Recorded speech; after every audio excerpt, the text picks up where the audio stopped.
Noong unang linggo ng Mayo, pagkatapos ng tanghalian sa bahay ni Mama Selly, nang ang init ay nakadikit pa sa mga pader, at ang amoy ng piniritong galunggong ay kumakapit sa laylayan ng kurtina, iniabot niya kay Mara ang isang maliit na supot na puti, na parang walang laman. Sa kanya sinabi sa paraang kunwari ay pabiro lamang, itago mo na, para sa binyag ng una ninyong lalaki. Hindi agad sinagot ni Mara. Kinuha niya ang supot at naramdaman niya sa pagitan ng mga daliri ang gaspang ng mumurahing papel. Ang gaan ng isang bagay na hindi pa dapat umiiral ngunit matagal nang may puwang sa isip ng ibang tao.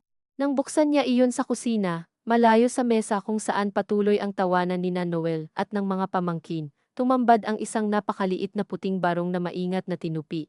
May mumurahing burda sa kwelyo at butones na tila hindi kailanman dapat nasusuot ng walang panghihinayang. Hindi siya nasaktan sa mismong bagay. Ang totoo, mas nasaktan siya sa paraan ng pagkakapili ni Mama Selly ng sandali iyong pagkatapos ng kainan. Kapag busog ang lahat, kapag mas mabagal ang isip, kapag mas kaunti ang lakas para umilag. Nang maramdaman ni Noel na tahimik siya sa biyahe pa uwi, hinawakan nito ang manibela ng mas mahigpit at sinabing, "Alam mo naman si Mama, ganoon lang talaga yun, na para bang may iisang uri ng sugat na kusang gumagaling kapag nasabi mo ng ilang ulit na hindi iyon sinasadya." Hindi sumagot si Mara agad. Tumingin siya sa labas, sa mga tindahan ng lechon manok, sa laundry shop na may mga damit na umiikot sa salamin na tila walang tigil na pag-uulit ng parehong buhay, at sa diip na dahan-dahang huminto sa tapat nila, na puno ng mga batang may putik sa tuhod at pawis sa batok. Nais sana niyang sabihin na hindi ang biro ang masakit, kundi ang tiyagang kinakailangan para manatiling magalang sa harap ng paulit-ulit na biro na iisa lamang ang laman. Ngunit pagod na siya sa tunog ng sariling tinig sa usaping iyon. Kaya sinabi na lang niya, ilagay mo muna yung aircon sa mas malamig, at pareho nilang inunawa na ang hinihingi niya ay hindi lamig kundi pahinga. Pag-uwi nila sa apartment sa ikatlong palapag sa Project 8, inilapag niya ang supot sa ibabaw ng refrigerator, sa tabi ng malaking lata ng gatas na hindi naman nila iniinom, ngunit ipinapadala buwan-buwan ng tiyahin ni Noel mula Laguna, at buong hapon ay hindi niya ito ginalaw. May mga araw na alam ni Mara kung ano ang eksaktong bigat ng kalungkutan sa loob ng bahay. Kapag nagkukuskus siya ng kawali at pakiramdam niya, ay mas mabigat ang mantika kaysa dati. Kapag binubuksan niya ang aparador, at tila may bahagyang tunog ng paghinga sa pagitan ng mga nakatiklop na bedsheet. Kapag naririnig niya ang telepono ni Noel na tumutunog at nababasa niya sa screen ang pangalan ni Mama, na hindi man lang pinipilit itago, ngunit may mga araw ding ang lungkot ay hindi mabigat. Mas mapanganib ito kapag magaan, kapag nakasabit lamang sa himig ng isang biro, sa tingin ng sales lady sa baby section ng department store, sa tanong ng kapitbahay na may dalawang batang sabay nakasabit sa magkabilang binti kung kailan kayo susunod. Iyon ang klase ng lungkot na sumasama sa iyo, kahit saan, hindi halata, hindi maipagtatanggol laban sa iba, dahil wala naman talagang malinaw na kasalanan ang sinuman kung titingnan mula sa malayo. Sa loob ng 6 na taon nilang mag-asawa, natutunan ni Mara na ang hiya sa kanilang kultura ay may kakaibang paraan ng pag-ugat. Hindi ito laging dumarating bilang pang-iinsulto. Minsan dumarating ito bilang pag-aalala, bilang sayang naman, bilang magdasal lang kayo, bilang ibang babae. Pag nabigyan ng responsibilidad, kusang dumarating ang biyaya, at pinakamasakit sa lahat, bilang lalaki kasi ang kailangan sa apelido. Kapag ganoon, ang sakit ay hindi lamang dahil sa inaasahan ng iba. Nanggagaling din ito sa galit mo sa sarili dahil hindi ka agad nakakahanap ng wastong mukha habang nakangiti. Kinabukasan, maaga siyang nagising at nadatnan niyang si Noel ay nasa maliit nilang hapag, nakaupo ng bahagyang nakayuko, humihigop ng kapeng tinimpla nito ng sobrang tapang kapag may iniisip. Accountant sa isang construction supplier si Noel at bihira itong tahimik tuwing umaga. Karaniwan ay may mga biro pa itong isisingit tungkol sa gatas na kulang, sa tubig na mahina, sa balitang paulit-ulit sa radyo. Ngunit ng umagang iyon, ang katahimikan niya ay parang may tinatantiang distansiya. Binuksan ni Mara ang rice cooker, inilipat ang natirang kanin sa plato, sa kanya nakita sa gilid ng mesa ang supot na puti. Hindi niya alam kung si Noel ang naglipat o si Mama Selly ang sumama pa rin sa kanila sa pamamagitan ng bagay na iyon. Dalhin mo na lang sa cabinet, sabi ni Noel nang hindi siya tinitingnan. Baka malukot. Napatigil si Mara sa pag-abot ng kutsara. Isang payak na pangungusap lamang iyon, ngunit sa loob niya ay parang may manipis na piraso ng kahoy na tumuklap. Hindi dahil pinahahalagahan ni Noel ang bagay. Hindi rin dahil may masama sa pagnanais na itabi iyon ng maayos. kundi dahil sa pagkakasabi nito na para bang may saysay ang pag-iingat, na para bang may hinaharap na maari pang paglaanan ng espasyo ang damit na iyon, na para bang hindi pagod ang dalawa sa mga planong matagal nang hindi mapalabas sa salita nang hindi namamaga ang dibdib. Ikaw maglagay, sabi niya ng marahan, ayokong hawakan ngayon. Tumingin si Noel sa kanya, at sa loob lamang ng ilang segundo ay nakita niya roon ang pagod na kilala na niya, hindi ang pagod sa trabaho, kundi iyong pagod na parang takot ng magsalita dahil mali lahat ng salitang posibleng piliin. Mara, sabi nito, huwag nating hayaang si mama pa ang si mama mo ang nagbibigay. Putol niya, hindi mataas ang boses, mas nakakagulat pa yata dahil hindi mataas. Hindi naman multo ang naglagay niyan sa kamay ko. Hindi na sila nag-usap habang kumakain. Umalis siyang mas maaga kahit hindi naman niya kailangang mauna sa munting tutorial center sa Muñoz kung saan siya nagtuturo ng English at reading sa mga batang nahuhuli sa klase. Sa jeep, habang nakasabit ang bag sa balikat at sumasabay sa lahat ng maliliit na pag-alog ng sasakyan, naisip niya ang unang taon ng kanilang kasal, noong ang salitang anak ay may lambing pa, may kutob ng saya, may lugar sa mga biro nila sa 10 oras ng gabi. Noon, si Noel pa ang madalas mangulit. Sumasandal sa balikat niya habang nanonood sila ng TV at nagtatanong kung sinong artista ang kamukha ng magiging anak nila, at siya na may natatawa lang, walang galos ang guni-guni, walang bilang ng buwan, walang pag-aabang sa regla na parang paghatol.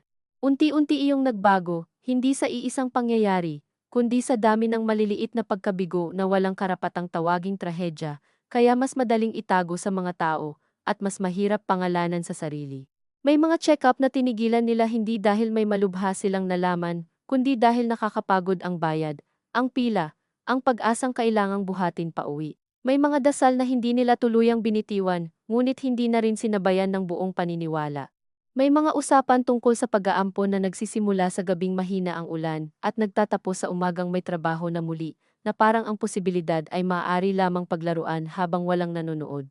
Sa tanghali ng araw na iyon, tumawag si Mama Sally. Hindi niya sinagot, muling tumawag, hindi pa rin. Sa ikatlong beses, pinatay niya ang tunog ng telepono at nagpatuloy sa pakikinig sa pagbasa ng isang 8 taong gulang na hirap pa sa mga salitang may dalawang pantig. Nang gabing iyon, si Noel ang sumagot sa tawag habang nasa balkonahe. Maliit ang apartment nila, kaya kahit marahan ang usapan, ay may mga salitang tumatagos pa rin sa pagitan ng mga kurtina, hindi na nga kailangan banggitin, wala namang may kasalanan. Babae o lalaki, anak pa rin yun, at pagkatapos ay ang mas mahabang katahimikan na lalo lamang nakapagpapaigting sa lahat ng hindi niya marinig. Nang pumasok si Noel, pinatong nito ang telepono sa ibabaw ng TV at parang pagod na umupo sa gilid ng kama. Nag-aalala lang si Mama, sabi nito. Sa ano? Tanong ni Mara. Sa atin, maliit na bagay, sabi ni Noel. Sinabi ko nang tigilan na yung barong. Barong lang ba talaga yun? Hindi sumagot si Noel. Nagsimula siyang magtiklop ng tuwalya na para bang biglang napakahalaga ng tuwid na pagkakatupi ng 4 na sulok. At dahil kilala na siya ni Mara, alam niyang iyon ang paraan nitong umiwas kapag may katotohanang hindi nito maipagtanggol pero hindi rin maitapon. Pagkaraan ng ilang araw, dumating ang kapatid ni Noel na si Iris, dala ang bunso nitong si Tonton, isang batang 5 taong gulang na hindi marunong manatiling tahimik sa isang sulok, kahit ilang beses sabihing huwag gagalawin ang remote. Normal lamang sana ang pagbisita, sanay naman si Mara sa mga biglaang dalo ni Iris, lalo na kapag wala itong mapag-iwanan sa bata, habang may aasikasyuhing papeles sa barangay. Ngunit ng araw na iyon, may kakaiba sa paraan ng pagkakaupo ni Iris sa sofa, maingat na maingat, 2 palad na nakapatong sa tiyan nitong bahagyang nakaumbok sa ilalim ng maluwag na bestida. Ayaw ko munang ipagsabi sa lahat, bungad nito, pero 3 months na. Sumabay ang sigaw ni Tonton sa TV at ang maliit na tunog ng kutsarita sa tasa ni Mara na aksidenteng tumama sa gilid. Hindi siya naiinggit sa paraang ikinahihiya ng ibang babae, matagal na niyang pinag-aralan sa sarili ang pagkakaiba ng inggit, lungkot, at pagkapagod. Ngunit mayroon pa ring sandali, laging maikli ngunit matalas, na para bang may humahagod sa kanya mula lalamunan hanggang tiyan sa tuwing maririnig niya ang ganitong balita. Congrats, sabi niya, at totoo naman. Kahit may ibang bagay na kasabay. Tumingin si Iris kay Noel at tumawa ng mahina. Sabi ni Mama, baka raw ito na ang apo niyang lalaki. Natahimik ang sala.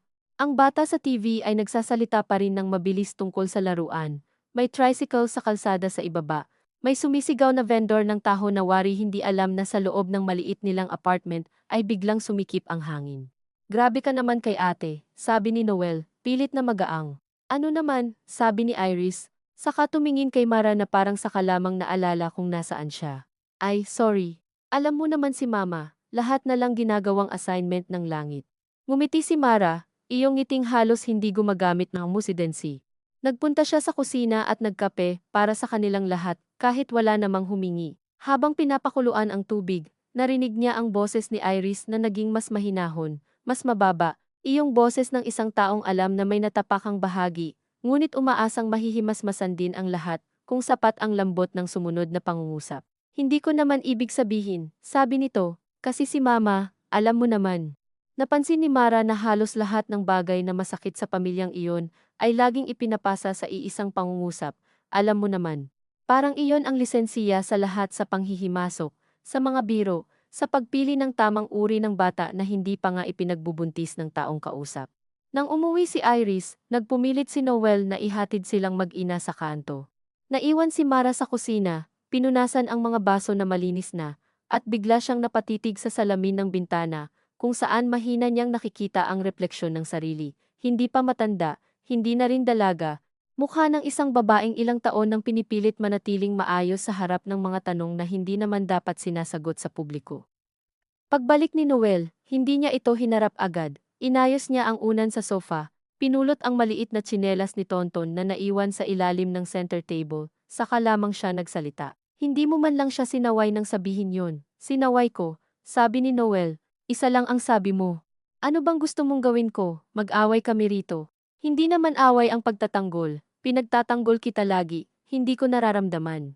Pagkasabi niya noon ay agad niyang pinagsisihan, hindi dahil hindi totoo, kundi dahil alam niyang iyon ang uri ng pangungusap na hindi na mababawi sa pagiging payak. Hindi sumigaw si Noel, hindi rin ito lumapit. Umupo lamang ito at pinisil ang tulay ng ilong nito, gaya ng ginagawa kapag sumasakit ang ulo. Minsan, sabi nito pagkaraan, parang kahit anong gawin ko, kulang pa rin, hindi sumagot si Mara. Sa totoo lang, gusto niya iyong tutulan. Gusto niyang sabihing hindi kulang ang lahat, may mga bagay lamang na hindi pwedeng pasanin ng isa, kung ang kapaligiran ay pabor sa pananahimik.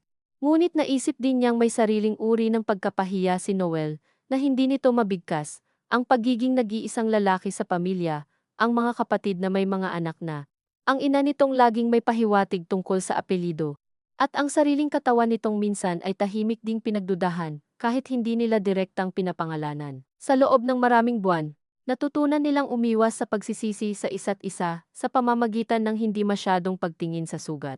Ang problema, ang sugat na hindi tinitingnan ay hindi kusang lumiliit, nagiging bahagi lamang ito ng paglakad, ng pag-upo, ng paghinga, hanggang isang araw ay mapapansin mong may mga galaw ka nang hindi mo maipaliwanag kung hindi sa presensya nito. Lumipas ang 2 linggo na maingat ang bawat salita nila, halos mas magalang kaysa mag-asawa. Sa umaga, si Noel ay nagluluto ng itlog, ng eksakto sa paraan ni Mara, hindi masyadong tuyo. Si Mara na may tinitiyak na may baon itong tubig, at pinapaalala ang payong, kapag maulan ang ulat sa balita. Walang malinaw na away, ngunit ang pag-aalaga nila sa isa't isa, ay naging parang paglalagay ng tela sa ibabaw ng mesa, na alam ninyong may bitak. Minsan, sa gitna ng katahimikan, naaalala ni Mara kung paanong noong mga unang taon ay kayang-kaya nilang pag-usapan ang lahat. Mula sa utang hanggang sa paglipat ng trabaho, mula sa pag-aabono sa paso ng gumamela hanggang sa pagnanais ni Noel na minsan ay magkaroon sila ng anak na marunong maggitara. Ngayon, ang mga usaping may kinalaman sa bata ay hindi na nangangailangan ng tahasang banggit para makaupo sa pagitan nila. Nasa paraan iyon ng pagtigil ni Noel sa harap ng shoe store kapag may sale sa maliliit na sapatos, kahit hindi naman talaga siya tumitingin. Nasa pagtabi ni Mara ng lumang crib ng pinsan na inalok ng kapitbahay, at agad ding ibinigay sa iba, ng gabing hindi niya kayang makita sa sala. Nasa mga misa kung saan tumatango lamang sila sa pari kapag napupunta sa pamilya ang humiliya.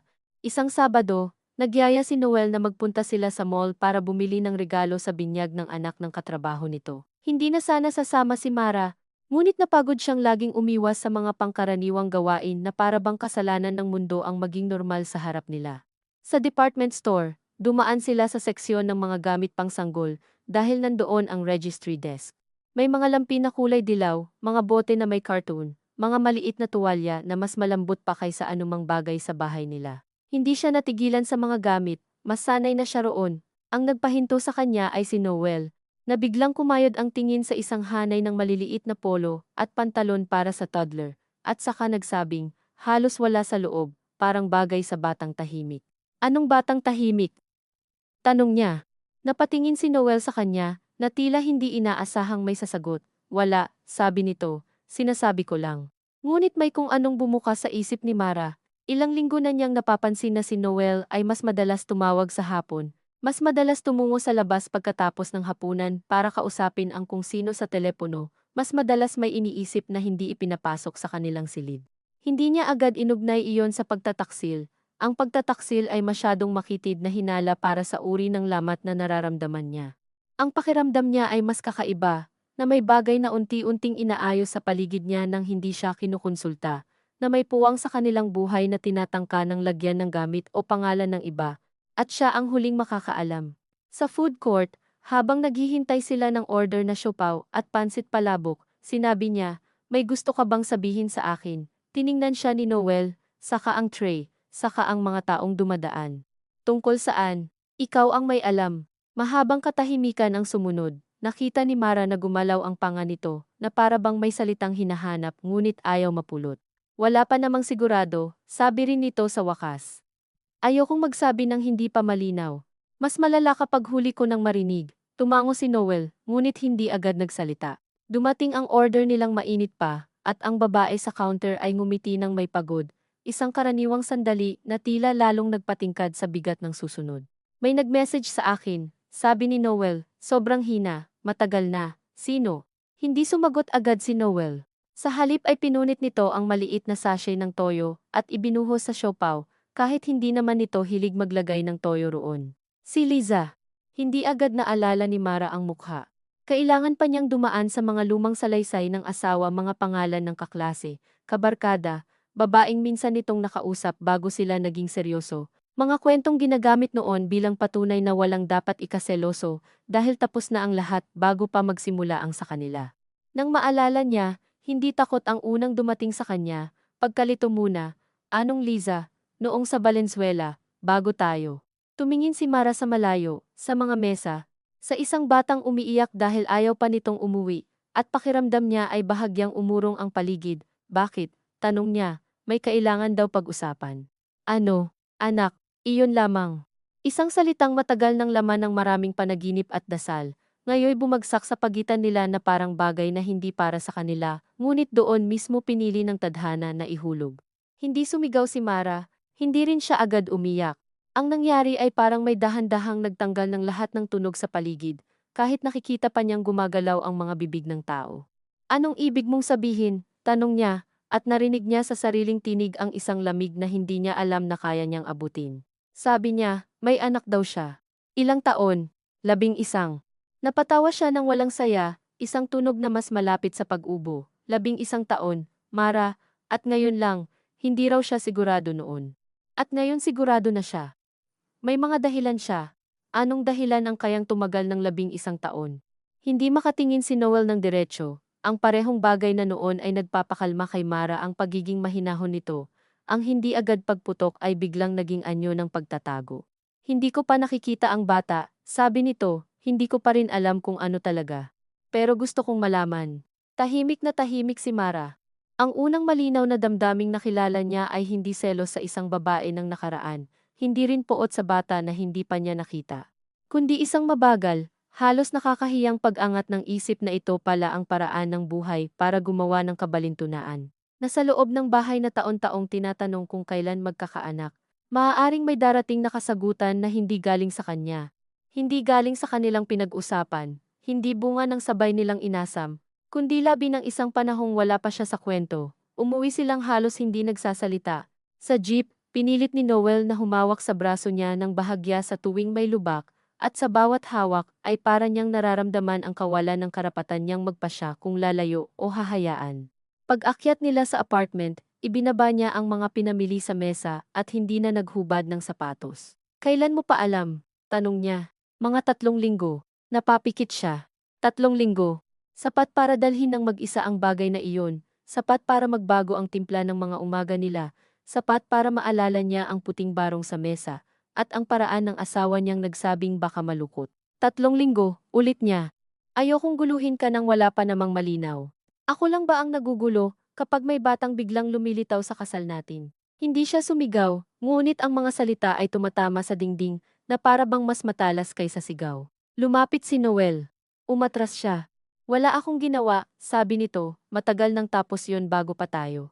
Hindi ko sinabi na may ginawa ka ngayon, pero ganyan kung tumingin ka. Paano ba dapat tumingin? Hindi sumagot si Noel.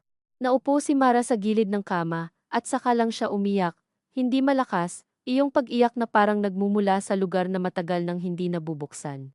Nakatingin lamang si Noel, nakatayo, 2 kamay sa gilid ng katawan na para bang may pinipigilang abutin. Ayokong saktan ka. Sabi nito pagkatapos ng ilang sandali, huli na yan, sabi ni Mara, hindi bilang paninisi, kundi bilang pagwawasto lamang sa panahon. Kinabukasan, hindi siya pumasok. Nag-text siya sa tutorial center na masama ang pakiramdam niya, at totoo naman kahit walang lagnat, walang ubo, walang pisikal na karamdaman na madaling ipakita sa botika. Maghapon siyang nasa bahay at parang may dumaraan na iba't ibang anyo ng hiya. Nahihiya siya sa sarili, dahil kahit wala pang malinaw ay naiisip na niya ang mukha ng batang iyon, kung kamukha ba ni Noel, kung tahimik ba, kung mahilig bang kumain ng mangga, kung alam ba nitong may pinapasok itong pinto, na hindi rin naman nito pinili. Nahihiya siya sa galit na biglang sumusulpot kapag naiisip niya ang posibilidad na si Mama Sally, sa oras na marinig ito, ay baka tumigil sa pagbanggit ng apo na lalaki hindi dahil natutunan na nitong tumigil, kundi dahil bigla na lamang may mas madaling sabitan ng pag-asa. Nahihiya siya sa pinakamadilim sa lahat, na sa ilalim ng sakit ay may isang parte ng isip niyang nagtatanong, kung ito na ba ang sagot ng mundong hindi marunong magbigay ng tuwid. Pagdating ni Noel ng gabi, may dala itong lugaw at tokwat baboy na alam nitong kinakain niya kapag wala siyang ganang mag-isip. Inilapag nito ang supot sa mesa, maingat, parang may seremonyang malungkot sa pinakakaraniwang paborito. Kumain ka muna, sabi nito. Nagkita ba kayo? Tanong ni Mara. Umupo si Noel. Hindi pa, sa Sunday pa. Tumango siya, pupunta ka, oo, at sasama ako. Nag-angat ng tingin si Noel, hindi ko alam kung mas mabuti iyon. Para kanino? Hindi muling sumagot si Noel, at doon niya nalaman na sasama talaga siya. Hindi dahil gusto niyang makipagsukatan ng dignidad sa nakaraan, ni dahil gusto niyang tiyakin ang mukha ng bata sa lalong madaling panahon, kundi dahil hindi na niya kakayaning manatili sa bahay, habang may binubuksang pinto sa kanyang buhay nang hindi siya kasama. Sa mga sumunod na araw, ang apartment nila ay naging isang lugar ng mahinang pag-aantay, hindi nila ibinalita kay Mama Sally o kaninuman. Nag-usap sila ng praktikal na mga bagay oras ng pagkikita, lugar, kung sasakyan ba o commute, kung kakain muna ba bago umalis na para bang may pag-asang mapapait ang anumang hindi maayos kung magmumukha lamang maayos ang paligid. Isang gabi, habang naglalaba si Mara sa banyo at naririnig ang paikot na hampas ng tubig sa plastik na batya, biglang sumilip sa isip niya ang supot na puti. Iniwan niya ang labada, lumabas sa kusina, at binuksan ang overhead cabinet na matagal na niyang hindi tinitingnan. Nandoon ang maliit na barong, mas maingat na ang pagkakatupi kaysa dati. Hindi niya alam kung bakit, ngunit kinuha niya iyon at inilatag sa mesa. Ang damit ay napakaliit, para sa sanggol, para sa simula, para sa isang uri ng pagdating na napakalayo sa kung anong maaaring mangyari sa linggo. Ngunit sa pagtingin niya rito, napagtanto niyang ang sakit ng mga nakaraang buwan ay palaging umiikot sa kung ano ang wala. Ngayon, unang pagkakataon, may banta ng isang presensya hindi malinis, hindi romantiko, hindi bunga ng iisang pangarap at ang bigat niyon ay ibang-iba. Umupo siya sa harap ng mesa at pinasadahan ng daliri ang burda sa kuwelyo.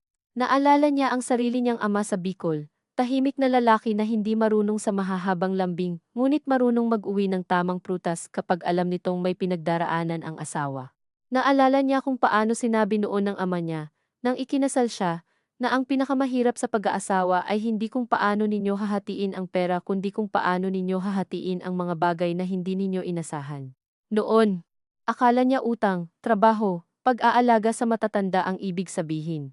Hindi niya naisip na maaari ring isama roon ang isang batang 11 taong gulang na hindi pa niya kilala, ngunit maaari nang baguhin ang posisyon ng mga upuan sa pamilya. Nang makita siya ni Noel na nakaupo roon, may hawak sa maliit na barong, hindi ito agad lumapit. nakatayo lamang ito sa pintuan ng kusina, parang marunong na ngayon sa tamang layo. Mara, sabi nito. Hindi ko alam kung anong dapat kong maramdaman, sabi niya nang hindi tumitingin. Ako rin. Mas madali sa'yo, hindi totoo yan. May posibilidad ka. Ako, hahabol lang ako sa anumang desisyon ng lahat. Pagkatapos niyang sabihin iyon, saka lamang niya napagtanto kung gaano katotoo sa pakiramdam niya. Kahit hindi pa dumarating ang bata, kahit hindi pa tiyak ang dugo, ang mga kilos ng iba ay parang nagsisimula ng umikot sa isang sentrong wala siyang ambag. Dahan-dahang lumapit si Noel at umupo sa tapat niya. Ayokong may mangyari na hindi mo alam, sabi nito, pero natakot ako. Sa akin, sa lahat, sa maaaring sabihin ni Mama, sa maaaring maramdaman mo, sa sarili ko rin. Ngumiti si Mara ng mapait. At dahil natakot ka, hinayaan mong ako ang huling makaalam, yumuko si Noel. Sa gabing iyon, wala na silang napag-usapan pa. Ngunit bago matulog, nang nakahiga na sila na magkatalikod, naramdaman niya ang maingat na paghila ni Noel sa dulo ng kumot para matakpan ang paa niya. Isang maliit na kilos lamang iyon, halos katawa-tawa sa harap ng bigat ng mga sumusunod na araw, ngunit iyon mismo marahil ang dahilan kung bakit siya napapikit at lalo pang nangilid ang luha. Dahil sa kabila ng lahat, kilala pa rin niya ang lalaking ito sa paraan ng mga kamay, sa paraan ng pag-alala sa lamig ng kanyang paa, sa paraan ng hindi nito paghingi ng kapatawaran, kung wala pang sapat na salita. At iyon ang nagpapahirap.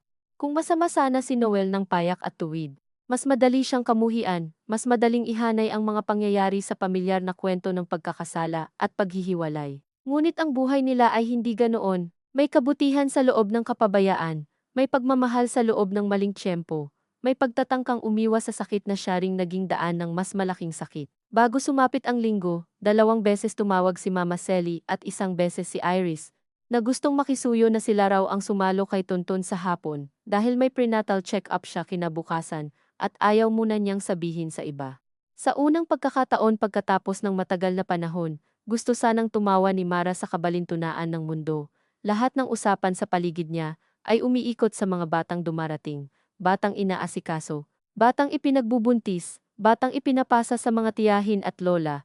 Samantalang siya na may naghihintay sa isang batang posibleng sumulpot sa pinto ng kanyang buhay dala ang apelyido ng asawa, ngunit hindi ang anumang bahagi ng kanyang sariling laman, panahon, o pagpili. Sabado ng gabi, bago matulog, isinuot niya ang simpleng blusang asul na balak niyang gamitin kinabukasan, at tinitigan ang sarili sa salamin ng mas matagal kaysa karaniwan. Walang naghanda sa babae para sa ganitong uri ng pagkikita. Hindi ito check-up, hindi reunion. Hindi pakikipag-ayos sa biyenan, hindi pakikipagtagisan sa ibang babae. Ito ay tila pagharap sa isang anyo ng kapalaran na maaaring manirahan sa iyo nang hindi muna kumakatok. Sa tabi ng salamin, nakita niya ang supot na puti. Hindi niya maalala kung paano napunta roon. Marahil si Noel ang naglipat, marahil siya rin habang lutang. Kinuha niya ang maliit na barong, tiningnan, at saka ibinalik sa supot. Ngunit sa halip na itago uli sa cabinet, inilagay niya iyon sa pinakailalim ng drawer ng mga lumang resibo at manuals ng appliances, hindi dahil gusto niyang itapon ang kahulugan nito, kundi dahil sa sandaling iyon ay hindi na niya kayang makita ang anumang bagay na masyadong malinaw ang layunin, samantalang ang buhay nilang dalawa ay parang papasok sa isang usapang walang tiyak na pangalan. Nang mahiga siya, bukas pa ang ilaw sa sala at naririnig niya si Noel na gumagalaw ng marahan. Para bang ayaw siyang gambalain, kahit pareho naman silang hindi makakatulog agad, pinikit niya ang mga mata, at sinubukang isipin ang bata. Hindi ang bata bilang ebidensiya, hindi bilang banta, hindi bilang biyaya, hindi bilang sagot sa pangungutya ng kung sino man, kundi bilang bata lamang 11 taong gulang. Marahil may paboritong ulam, marahil ay may sariling hiya, marahil ay pagod na ring maghintay sa mga matatandang nahuhuli sa pag-amin. Ngunit kahit pilitin niyang doon dalhin ang isip, bumabalik pa rin siya sa sarili niyang dibdib, sa maliit at nakakahiyang takot na bukas, sa oras na makita na niya ang katotohanan sa mukha ng isang bata. May kung anong tahimik at hindi na maibabalik na bahagi ng pagsasama nila ni Noel ang tuluyan ng gagalaw palayo sa dati nitong pwesto. At kahit wala pa siyang pangalan para roon, naramdaman na niyang nagsimula na iyon, bago pa man sumapit ang umaga. Umaga ang sumalubong sa kanila na tila masyadong ordinaryo, para sa bigat na dala nilang dalawa. Hindi umulan, walang aberya sa kuryente, hindi bumigat ang traffic ng higit sa inaasahan, At iyon marahil ang unang bagay na ikinainis ni Mara sa araw na iyon ang kawalan ng anumang malinaw na senyas na may mangyayaring makakabago sa ayos ng loob niya. Habang nagkakape si Noel ng tahimik sa kusina, nakaupo siya sa dulo ng kama at dahan-dahang isinuot ang hikaw na pilak na matagal na niyang hindi ginagamit, hindi dahil gusto niyang magmukhang maayos kundi dahil ayaw niyang magmukhang nadudurog. May mga pagkakataon na ang pinakamaliit na paghahanda sa katawan ay para lamang makumbinsi ang sarili na may natitira ka pang pamamahala sa kahit isang bahagi ng araw. Nang tumayo siya para kunin ang bag, sumilip sa isip niya ang isang napakaliit at mapait na tanong kung gaano katagal nang alam ng ibang babae ang mukha ng lalaking katabi niyang maghapong natutulog at nagigising. Hindi niya itinuloy ang tanong sa dulo. Takot siyang marinig ang sariling isip na gawing mas simple ang isang bagay na malinaw namang hindi payak. Sa sasakyan, masyadong maingat si Noel sa pagmamaneho, gaya ng mga taong alam na wala na silang maibabalik sa pamamagitan ng pag-iingat, ngunit hindi pa rin maiwasang mag-ingat sa lahat ng maliliit na bagay. Hindi sila nag-uusap tungkol sa mismong pupuntahan. Nagbanggit lamang si Noel ng traffic sa Mindanao Avenue, ng bagong bukas na coffee shop malapit sa rotonda, ng kung paanong baka mas mahirap maghanap ng parking sa tapat ng maliit na cafe sa Quezon Avenue kung saan raw nais makipagkita ni Lisa dahil neutral daw doon. Napansin ni Mara ang salitang iyon at gusto sana niyang tanungin kung ano ang neutral sa isang lugar na pagdarausan ng ganoong usapan, ngunit pinabayaan niya. Minsan, ang pakikipagtalo sa maling salita ay paraan lamang ng katawan para ipagpaliban ang pagtama sa tamang sakit. Nang makarating sila, may bahagyang lamig sa loob ng cafe. Hindi malamig na komportable kundi iyong lamig na ginagamit ng mga establishmento para manatili ang mga tao nang hindi tuluyang nagtatagal. May dalawang estudyante sa sulok na nakaharap sa laptop, isang mag-asawang halos hindi nagsasalita habang naghahati sa waffle, at isang matandang lalaking mag-isa na tila may hinahabol na hindi dumarating. Pumili si Noel ng mesa sa bandang likod. Umupo si Mara ng tuwid, inilapag ang bag sa kandungan, at bigla niyang napansin ang sariling mga kamay. Tahimik ang mga ito, walang panginginig, wala ring lakas. Ilang minuto pa, dumating si Liza kasama ang isang batang lalaking matangkad para sa edad nito. Payat, may bahagyang tikwas ang buhok sa batok na parang hindi sanay sa gel o mahabang pag-aayos, at may dalang backpack na masyadong mabigat ang pagkakasukbit sa isang balikat. Ang unang naisip ni Mara ay hindi kung kamukha ba ito ni Noel. Ang unang tumama sa kanya ay ang paraan ng paglakad ng bata maingat, hindi pala away, may kung anong paghihintay sa balikat na para bang sanay na itong pumwesto sa mga sitwasyong hindi pa nito nauunawaan, ngunit dapat na nitong tapusin ng maayos. Bata pa rin, malinaw iyon, ngunit may mga batang maaga kang mapipilitang kilalanin bilang mas maingat kaysa dapat. Hello, sabi ni Liza, at ang boses nito ay hindi mapanghamon, hindi rin duguan ng pagtatanggol. Pagod lamang. Hindi matandang pagod, kundi iyong pagod ng maraming taon ng hindi pagsasabi ng buong kwento sa tamang tao. Ipinakilala niya ang batang si Nico. Nagtama ang tingin ni Mara at ng bata ng isang iglap, walang umiwas agad, ngunit walang ngumiti rin. Naupo si Liza sa tapat ni Noel, si Nico ay sa tabi nito. Si Mara ay nakaharap sa bata, at sa ayos na iyon ay may kung anong hindi niya mapangalanan na tila itinakda ng pagkakataon ng walang pahintulot ng sinuman. Umorder si Noel ng tubig para sa lahat kahit hindi pa tapos makaupo si Liza. Nakita ni Mara ang pagkailang sa maliit na kilos na iyon, at gusto niya sanang matawa, kung hindi lang masakit. Salamat sa pagpunta, sabi ni Liza, ayokong sa text lang. Tumango si Noel, mas mabuti na rin. Naghintay si Mara ng kahit anong paliwanag sa unang ilang segundo, ngunit tila walang taong gustong maging unang magbukas ng pinto sa kuwartong iyon. Si Nico ang unang nagsalita, mahina ngunit tuwid. Sabi ni Mama, kailangan ko lang makilala kayo. Hindi niya sinabing ikaw. Hindi niya sinabing tatay, at marahil doon unang napuno ng kakaibang lungkot si Mara, dahil ang mga salitang hindi sinabi ng bata ay mas mabigat kaysa alinmang salitang pinili ng mga matatanda. Oo, sabi ni Noel, halos pabulong, mabuti rin na magkita tayo. Ang mukha ni Nico ay hindi eksaktong mukha ni Noel, ngunit may mga bagay na hindi mo kailangan ng siyensya para makita, ang pagkakahilig ng ulo kapag nakikinig. Ang parang bahagyang pag-ipit ng ibabang labi bago sumagot. Ang maingat na paghahanap ng tamang espasyo ng mga siko sa mesa, na para bang ayaw makasagabal sa kung sino. Habang nagsasalita si Liza tungkol sa trabaho niya sa isang maliit na forwarding company sa Caloocan, sa paglipat-lipat nila ng tinitirhan sa mga nagdaang taon. Sa kung paanong hindi raw siya naging sigurado noon, at ayaw daw niyang guluhin ang buhay ni Noel nang wala siyang paninindigan. Tahimik lamang si Mara, naririnig niya ang mga pangungusap ngunit hindi niya agad hinuhusgahan. Masyado nang masikip ang dibdib niya para sa galit na tuwid. May mga bahagi ng kwento na malinaw na huli na para ayusin, at may mga bahagi namang halatang hindi ito ang unang pagkakataong pinilit ni Liza na ikwento ito sa paraang hindi siya magmumukhang mapagsamantala. Ngunit sa bawat paliwanag, may naiiwang manipis na tinik sa isip ni Mara, kung hindi tiyak noon, bakit ngayon? Kung ngayon tiyak, bakit sa paraang ito? At kung ang lahat ay totoo, anong anyo ng utang ang hinihingi sa kanila ng katotohanang iyon? Nagpates na kami, sabi ni Liza, at inilabas mula sa envelope ang ilang papel. Hindi agad inabot ni Noel. Tiningnan muna nito ang sobre na para bang doon mismo naglalaman ng higit pa sa impormasyon, parang may laman ding mga taon, mga gabi, mga panahong hindi na maibabalik sa pagiging hindi alam. Nang tanggapin nito ang papel, napansin ni Mara na hindi nito agad binasa ng buo. Mas matagal nitong tiningnan ang pangalan ng bata kaysa sa mga numero o stamp ng laboratorio. Alam ko na mahirap ito, sabi ni Liza. Hindi ako humihingi ng gulo, hindi rin ako humihingi ng anong hinihingi mo, tanong ni Mara. Hindi matalim ang boses niya, ngunit sapat para pumutol sa maingat na anyo ng usapan. Napatingin sa kanya si Liza, at sa sandaling iyon ay wala siyang nakita roong laban. Ang nakita niya ay isang uri ng pagkapahiya na hindi rin siguro madaling dalhin. Wala akong hinihingi na sobra, sabi ni Liza. Nanghihingi lang ako ng pagkilala, at kung kaya, tulong sa bata, hindi para sa akin. Tumango si Mara ng dahan-dahan, na para bang naiintindihan niya ang mga salita kahit hindi pa siya handang tanggapin ang bigat ng mga ito. At bakit ngayon mo lang naisip ang pagkilala? Tanong niya. Sandaling natahimik si Liza. Hindi ko naisip na aabot kami rito ng matagal, sabi nito. Noong maliit pa siya, akala ko kaya ko. Noong medyo lumalaki na, natatakot ako. Habang lalo akong natatakot, lalo akong nahuli, si Nico ay nakatingin lamang sa baso ng tubig niya. Hindi niya alam kung ano ang alam ng bata sa kabuuan ng usapan, ngunit halatang hindi ito bago sa ideya na may kulang sa kasaysayan nito.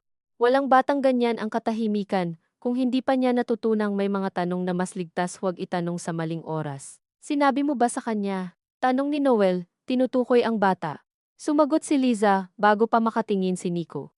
Sabi ko may kailangan siyang makilala, hindi ko gustong buhusan siya ng lahat ng isang upuan, at dinala mo pa rin siya rito, sabi ni Mara. Mas gusto kong kasama ko siya kaysa iiwan ko tapos babalik akong mas magulo. Parang may gusto pang sabihin si Mara, ngunit napigilan siya ng tingin ni Nico. Hindi awa ang naramdaman niya, masyado pang maaga ang awa at parang mali rin ang kining. Ang naramdaman niya ay kabigatan ng presensya ng isang batang walang ginawang mali ngunit kayang baguhin ang daloy ng paghinga sa pagitan ng dalawang mag-asawa. Nang humingi ng paumanhin si Nico para mag-CR, sumama si Liza. Naiwan si Mara at Noel sa mesa kasama ang sobre, ang kalahating baso ng tubig, at ang malamig na tunog ng aircon. Bakit parang ako pa ang may kasalanan? Tanong ni Mara nang hindi tumitingin sa asawa. Hindi ko iniisip yan, pero ganyan ang pakiramdam. Na kailangan kong maging maayos dahil may bata. May bata nga, sabi ni Noel, at agad ding napapikit na parang huli na nang marinig ang sariling salita. Umangat ang mata ni Mara sa kanya. Wala roong luha. Ngunit may isang pagod na mas nakakatakot kaysa pag-iyak. Iyan ba ang una mong naisip? Mahina niyang tanong. Na may bata nga, hindi ganoon ang ibig kong sabihin. Pero iyan ang lumabas. Alam niyang hindi patas ang bawat tanong niya, ngunit hindi rin patas ang pagpunta nila roon. Ang mga taong nasusugatan ng hindi handa ay bihirang maging eksakto sa distribusyon ng kahinahunan. Pagbalik ni Liza at Nico, hindi na masyadong humaba ang usapan. Mas marami ng praktikal na detalye. Eskwela ng bata, hilig nito sa science at drawing, hikabang madalas o sipon lamang, mga gastusing hindi na raw kinakaya ng mag-isa, at ang mungkahing unti-unti lamang sana ang paglapit. Si Noel ay nakikinig na may anyo ng pagkagulat na unti-unting humahalo sa isang bagay na hindi pa pag-ibig, ngunit hindi na rin purong takot. Iyon ang eksaktong bagay na ikinapanikip ng dibdib ni Mara. Hindi dahil masama ang pagtingin sa bata ng may pag-aaruga, kundi dahil nangyayari iyon sa harap niya, sa iisang mesang hindi naman nila pinili para rito. At nakita niya ang isang bagong galaw ng mukha ni Noel, iyong galaw ng isang lalaki, na biglang binibigyan ng papel na hindi niya inensayo, ngunit pwede niyang gustuhing gampanan. Sa labas ng cafe, nang paalis na sila, lumingon si Nico kay Noel at nagsabing, "Mahilig po ba kayo sa basketball?" Napakaliit na tanong, marahil dahil wala siyang ibang ligtas na tanungin. "Oo," sagot ni Noel. Ikaw rin ba? Umiling ng bahagya ang bata. Minsan lang, drawing po talaga. Tumango si Noel at saka, matapos ang saglit na pag-aalinlangan, nagsabi, pwede mong ipakita minsan, hindi umimik si Mara.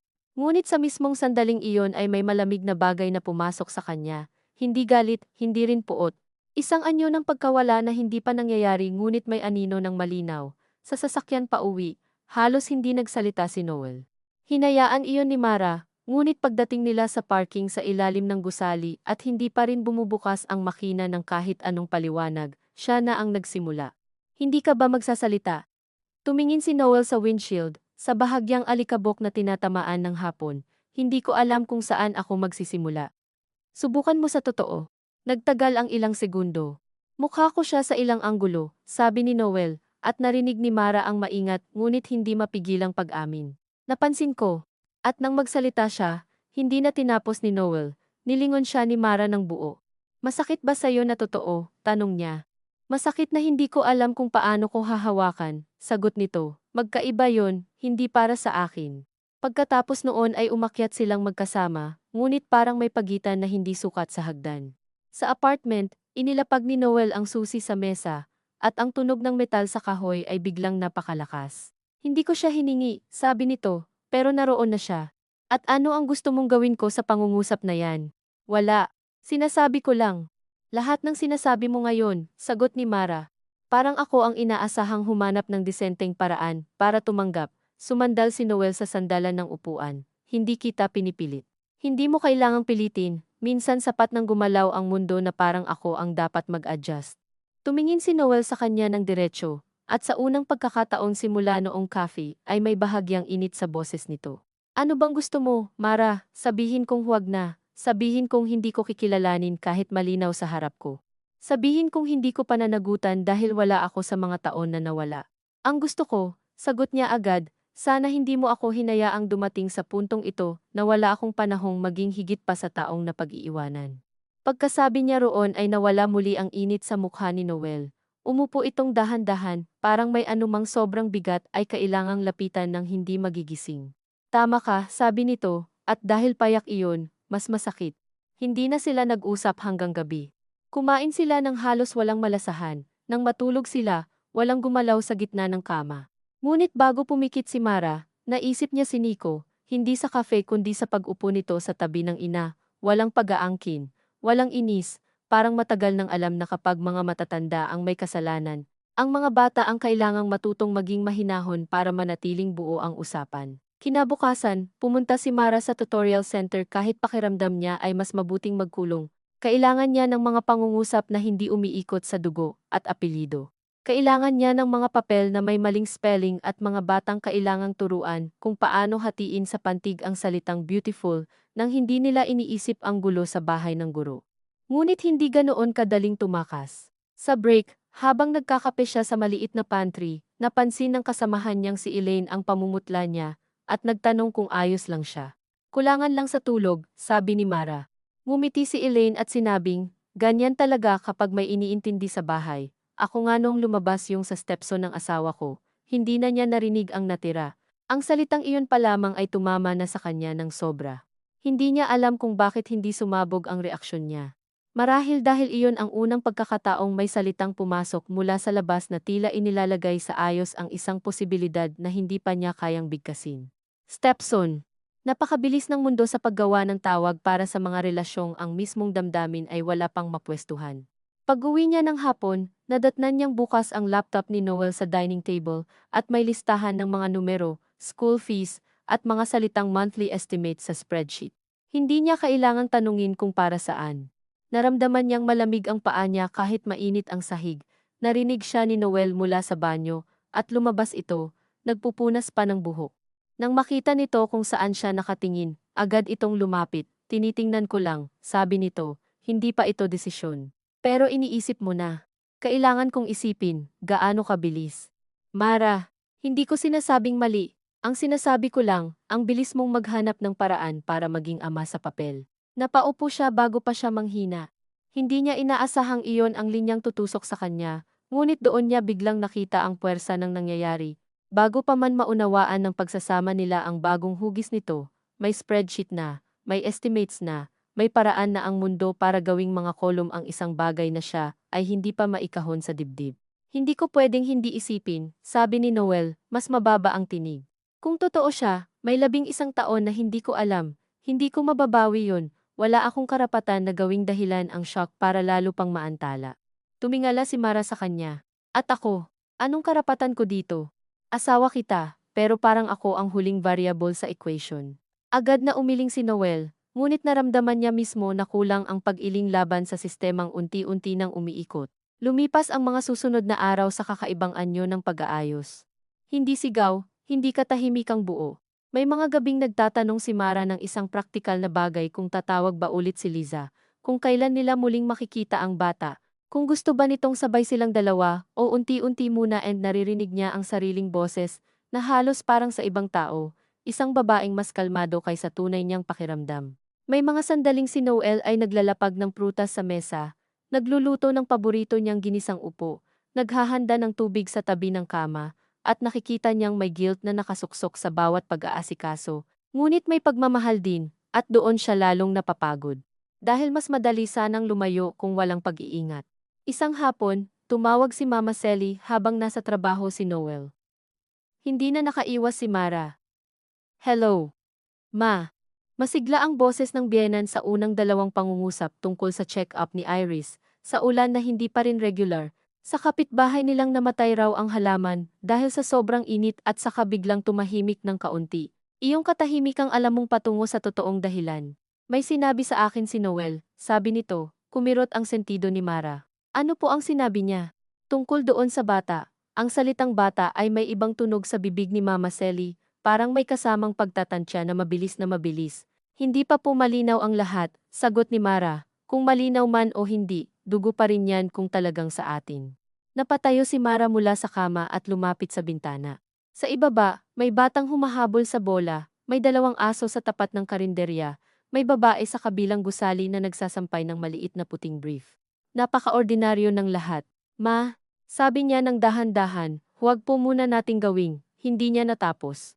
Hindi dahil wala siyang salita, kundi dahil alam niyang anumang susunod ay kailangang pumili sa pagitan ng paggalang at pagtatanggol sa sarili.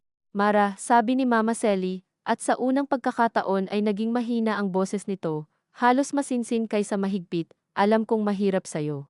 Pero bata yun. Doon niya naramdaman ang kakaibang panghihina, hindi sa sinabi, kundi sa biglang paglipat ng sentro. Ilang taon siyang naging paksa ng pag-aalala, ng tanong, ng panghihimasok. Ngayon, sa isang iglap, may bagong puwersa ng maaaring ilagay sa gitna ng lahat ng moralidad sa pamilya, isang bata. At sino ba naman ang gustong magmukhang maliit sa harap ng isang bata? Hindi ko naman po siya sinasaktan, sagot ni Mara. Hindi ko naman sinasabi yon. Ang sinasabi ko lang, kung may responsibilidad si Noel, kailangang harapin. At paano po ako? Lumabas iyon sa kanya nang hindi inaasahan. May mahabang katahimikan sa kabilang linya, kaya nga dapat matibay ka, sabi ni Mama Sally. Nang ibaba ni Mara ang tawag, natawa siya ng mahina at walang tuwa. Matibay. Ang salitang iyon ay madalas ibinibigay sa mga babaeng inaasahang lumikom ng sarili nilang piraso para hindi na abalahin pa ang iba. Nang gabi ring iyon, sinabi niya kay Noel ang usapan. Napaupo ito at idinampi ang likod ng palad sa noo. Hindi ko sinabi kay Mama para pumanig siya kanino man, sabi nito. Wala naman akong sinabing pumili siya, pero alam ko si Mama. Iniisip niya agad ang, apo. Putol ni Mara, hindi sumagot si Noel. Sapat na iyon. Kita mo, sabi niya. Kita mo kung gaano kabilis. Kahapon lang may batang hindi kilala, ngayon may lugar na siya sa isip ng lahat. Ako, kailangan ko pang ipaliwanag kung bakit ako nahihirapan. Lumapit si Noel, ngunit hindi siya umatras. Pagod na siyang umatras sa loob ng sariling bahay. Hindi ko alam kung paano kita poprotektahan sa lahat, sabi nito. Simulan mo sa hindi paghingi sa akin ng kabayanihan na wala ako, sagot niya. Pagkaraan noon, may mga maliliit na pagbabago sa pagitan nila na hindi agad mapapansin ng ibang tao, ngunit alam nilang dalawa. Hindi na agad hinahanap ni Mara ang kamay ni Noel kapag tumatawid, hindi na kusang nagsasabi si Noel ng uwi na tayo, sa tono ng dati nilang pagiging magkampi laban sa nakakapagod na araw. Ngunit may mga mas maliliit ding bagay na lalong nakakalito. Pinlansa pa rin ni Mara ang polo nito para sa Lunes, at sinigurado pa rin ni Noel na may hinog na mangga sa refrigerator dahil alam nitong iyon lang ang gusto niyang kainin kapag masyado siyang puno ng isip. Isang gabi, pagkatapos maghapunan, sinabi ni Noel na nag-message si Liza. Gusto raw sana ni Nico na muling makita siya, hindi agad, pero baka sa susunod na linggo. Ikaw lang, tanong ni Mara. Hindi ko pa alam, pero gusto niyang ikaw. Siguro. Nakita niyang nahirapan si Noel sa salitang iyon. Hindi yabang, hindi lihim na tuwa, mas malapit sa takot na may halong pagnanais na huwag nang maging estranghero sa sariling dugo. Sa sobrang ayaw ni Mara sa nararamdaman niya, siya mismo ang unang napaikli ng hininga. Pumunta ka, sabi niya. Tumingin si Noel sa kanya ng mariin, tila gustong tiyakin kung tama ang narinig. Sigurado ka? Umiling siya ng bahagya. Hindi. Pero pumunta ka. At dahil totoo iyon. Dahil hindi niya gustong harangan ang isang bata gamit ang sugat niyang hindi naman nito nilikha, lalo siyang nasaktan. Kinabukasan, habang nasa trabaho, ilang beses niyang tinitigan ang screen ng telepono na parang may darating na paliwanag mula sa simpleng liwanag nito. Nang mag-lunch break siya, hindi siya kumain. Naupo lamang siya sa maliit na bench sa labas ng center at pinanood ang mga batang tumatakbo sa kalsada. Ang isa ay may hawak na plastik na tabak. Ang isa na may nanginginig ang tuhod sa tuwa habang hinahabol ang kapatid. Dati, kapag nakakakita siya ng ganoong eksena, may kaunting hapdi lamang, iyong lumang hapdi na sanay na siya. Ngayon, may bagong layer. Hindi na ito tungkol sa kawalan lamang. Tungkol na rin ito sa pagdating ng isang bagay na maaaring punuin ang ilang puwang sa buhay ni Noel, ngunit hindi sa paraang kanilang pinangarap na dalawa. Nang gabing lumabas si Noel para makita si Nico, nang sila lamang dalawa, maaga pa lamang ay nagsimula ng maging masyadong malinaw ang apartment para kay Mara. Pinunasan niya ang mesa ng 2 beses, inayos ang spice rack na wala namang problema, tinupi ang mga damit na tiklop na, at sa bandang huli ay umupo sa sahig sa tabi ng kama dahil hindi niya maipaliwanag kung bakit mas nakapapawi roon kaysa sa sofa. Naalala niya ang mga taong nagsasabing, ang pag-aasawa ay hindi lamang tungkol sa pag-ibig kundi tungkol din sa pagharap sa anumang ibinubuga ng panahon. Ngunit hindi sinabi ng mga taong iyon kung ano ang gagawin kapag ang ibinubuga ng panahon ay may sariling mukha, sariling boses, at marahil sariling paraan ng pagtingin sa iyo bilang hadlang o kung hindi man ay walang malinaw na papel. Dumating si Noel makalipas ang halos 3 oras. Hindi siya lasing, hindi magulo, hindi magaan. May dala itong maliit na folder at isang paper bag na galing sa art store. Ano yan? Tanong ni Mara. May ipinakita siyang drawings, sagot ni Noel, halos bulong. Bumili kami ng sketchpad, hindi niya alam kung ano ang mas mahirap tanggapin ang folder o ang paggamit ng kami. Umupo si Noel sa harap niya at parang natatakot na ilapag ang mga bagay sa pagitan nila. Hindi ko dinala dito para guluhin ka, sabi nito. Ayoko lang ding itago. Tumango si Mara, kahit hindi niya sigurado kung sang-ayon ba siya sa pangungusap na iyon o pagod lang. Kumusta siya? Tanong niya matapos ang ilang sandali. Isang napakaliit na liwanag ang dumaan sa mukha ni Noel. At dahil maliit lamang, mas totoo. Tahimik, pero may mga sandaling biglang dumadaldal kapag drawing ang usapan. Mahilig pala sa mga gusali. Nagdo-drawing siya ng mga kalsada, overpass, bintana, napatigil ito. Hindi na kailangang sabihin ni Mara kung bakit. Construction supplier si Noel, bata pa si Nico. Bintana, gusali, linya. Magkakaparehong pagkahilig o nagkataon lamang pareho iyong masakit sa magkaibang dahilan. Masaya ka, sabi niya. Hindi iyon paratang. Mas katulad ng pagkilala sa bagay na unti-unting humuhubog sa harap niya, napababa ang tingin ni Noel. Hindi ko alam kung anong tawag dito, ako rin. Tumahimik sila. Sa gitna ng katahimikang iyon, parang may bagong silid na nabuo sa kanilang bahay hindi literal, kundi isang lugar ng karanasan ni Noel na hindi naganap na kanya at hindi rin ganap na sa kanilang dalawa. Doon unang natakot ng malinaw si Mara, hindi sa bata, hindi kay Liza, kundi sa posibilidad ng 2 anyo ng buhay, na sabay mananatili sa asawa niya, ang buhay na binuo nilang dalawa sa loob ng mga taon ng paghihintay, at ang buhay na nahuli ngunit ngayon ay humihingi ng espasyo. Sa mga araw na sumunod, unti-unting naging regular ang mensahe ni Nico kay Noel. Hindi mahahaba, mga litrato ng drawing. Isang tanong tungkol sa ruler na ginagamit sa technical sketching. Isang simpleng salamat po, pagkatapos dalhan ni Noel ng second-hand na coffee table na pwedeng gawing study desk. Hindi ipinagkait ni Noel ang mga ito kay Mara, marahil sa paniwalang ang hindi pagtatago ang tanging natitirang anyo ng katapatan na kaya pa nitong ibigay. Ngunit ang pagiging bukas ay hindi automatikong gumagaan para sa taong kailangang tumingin. Minsan, habang hinuhugasan niya ang mga plato, naririnig niya ang tunog ng mensahe sa telepono ni Noel at nararamdaman niya agad kung anong klase iyon. Hindi niya kailangang basahin para malaman na ang asawa niyang dati karaniwang nakakatanggap lamang ng text tungkol sa delivery schedule, bayad sa supplier, at paalala ni Mama Sally sa novena, ay mayroon ng ibang tono ng pag-aabang sa paglingon sa screen. Isang Biyernes, sinabi ni Noel na inimbitahan sila ni Liza sa simpleng birthday ni Nico sa susunod na linggo, kung komportable ka raw. Halos matawa si Mara sa salitang iyon. Komportable. May mga salita talagang ginagamit ng mga tao para gawing presentable ang imposible. Sasama ka? Tanong niya. Gusto kong pumunta, sagot ni Noel, pero hindi kung ano. Kung lalo kang masasaktan. Tumingin siya sa kanya ng matagal. Gusto sana niyang sabihin na matagal na siyang nasasaktan, at wala namang senyas na iyon ang totoong batayan ng mga desisyon. Ngunit hindi niya sinabi. Sa halip, tumingin siya sa kalan kung saan kumukulo ang sabaw ng munggo at sinabing, pumunta ka. At ikaw? Hindi ko alam. Totoo iyon. Hindi niya alam kung alin ang mas kayang tiisin, ang presensya roon o ang imahinasyon habang wala siya. Sa mismong linggong iyon, biglang bumisita si Iris para hiramin ang lumang baby clothes ng pinsan nilang nasa storage box para sa apartment dahil sa kanila unang napag-iwan. Nakikita na ang tiyan nito at mas malumanay na ang galaw. Ngunit hindi nawala ang pagiging padalos sa pananalita. Habang naghahalongkat sa kahon, nakuha nitong ibulong na parang chismis at pagkamangha ang magkahalong tono. Grabe si Mama, buong gabi na niyang iniisip kung ano raw itsura ng bata. Hindi sumagot si Mara. Sabi ko huwag muna siyang excited, dagdag ni Iris, bagaman may bahagyang kislap pa rin sa mata nitong tila hindi mapigilan ang sariling pagkamausisa. Naiintindihan ko naman ikaw, ha? Ang pinakamasakit na bersyon ng pakikiramay. Natuklasan ni Mara, ay yaong mga nagsisimula sa, naiintindihan kita, ngunit wala namang hinihinging paliwanag sa sarili nilang pagkaaliw sa pangyayari. Hindi mo kailangan, sagot niya. Napatingin si Iris at bahagyang nagbago ang mukha.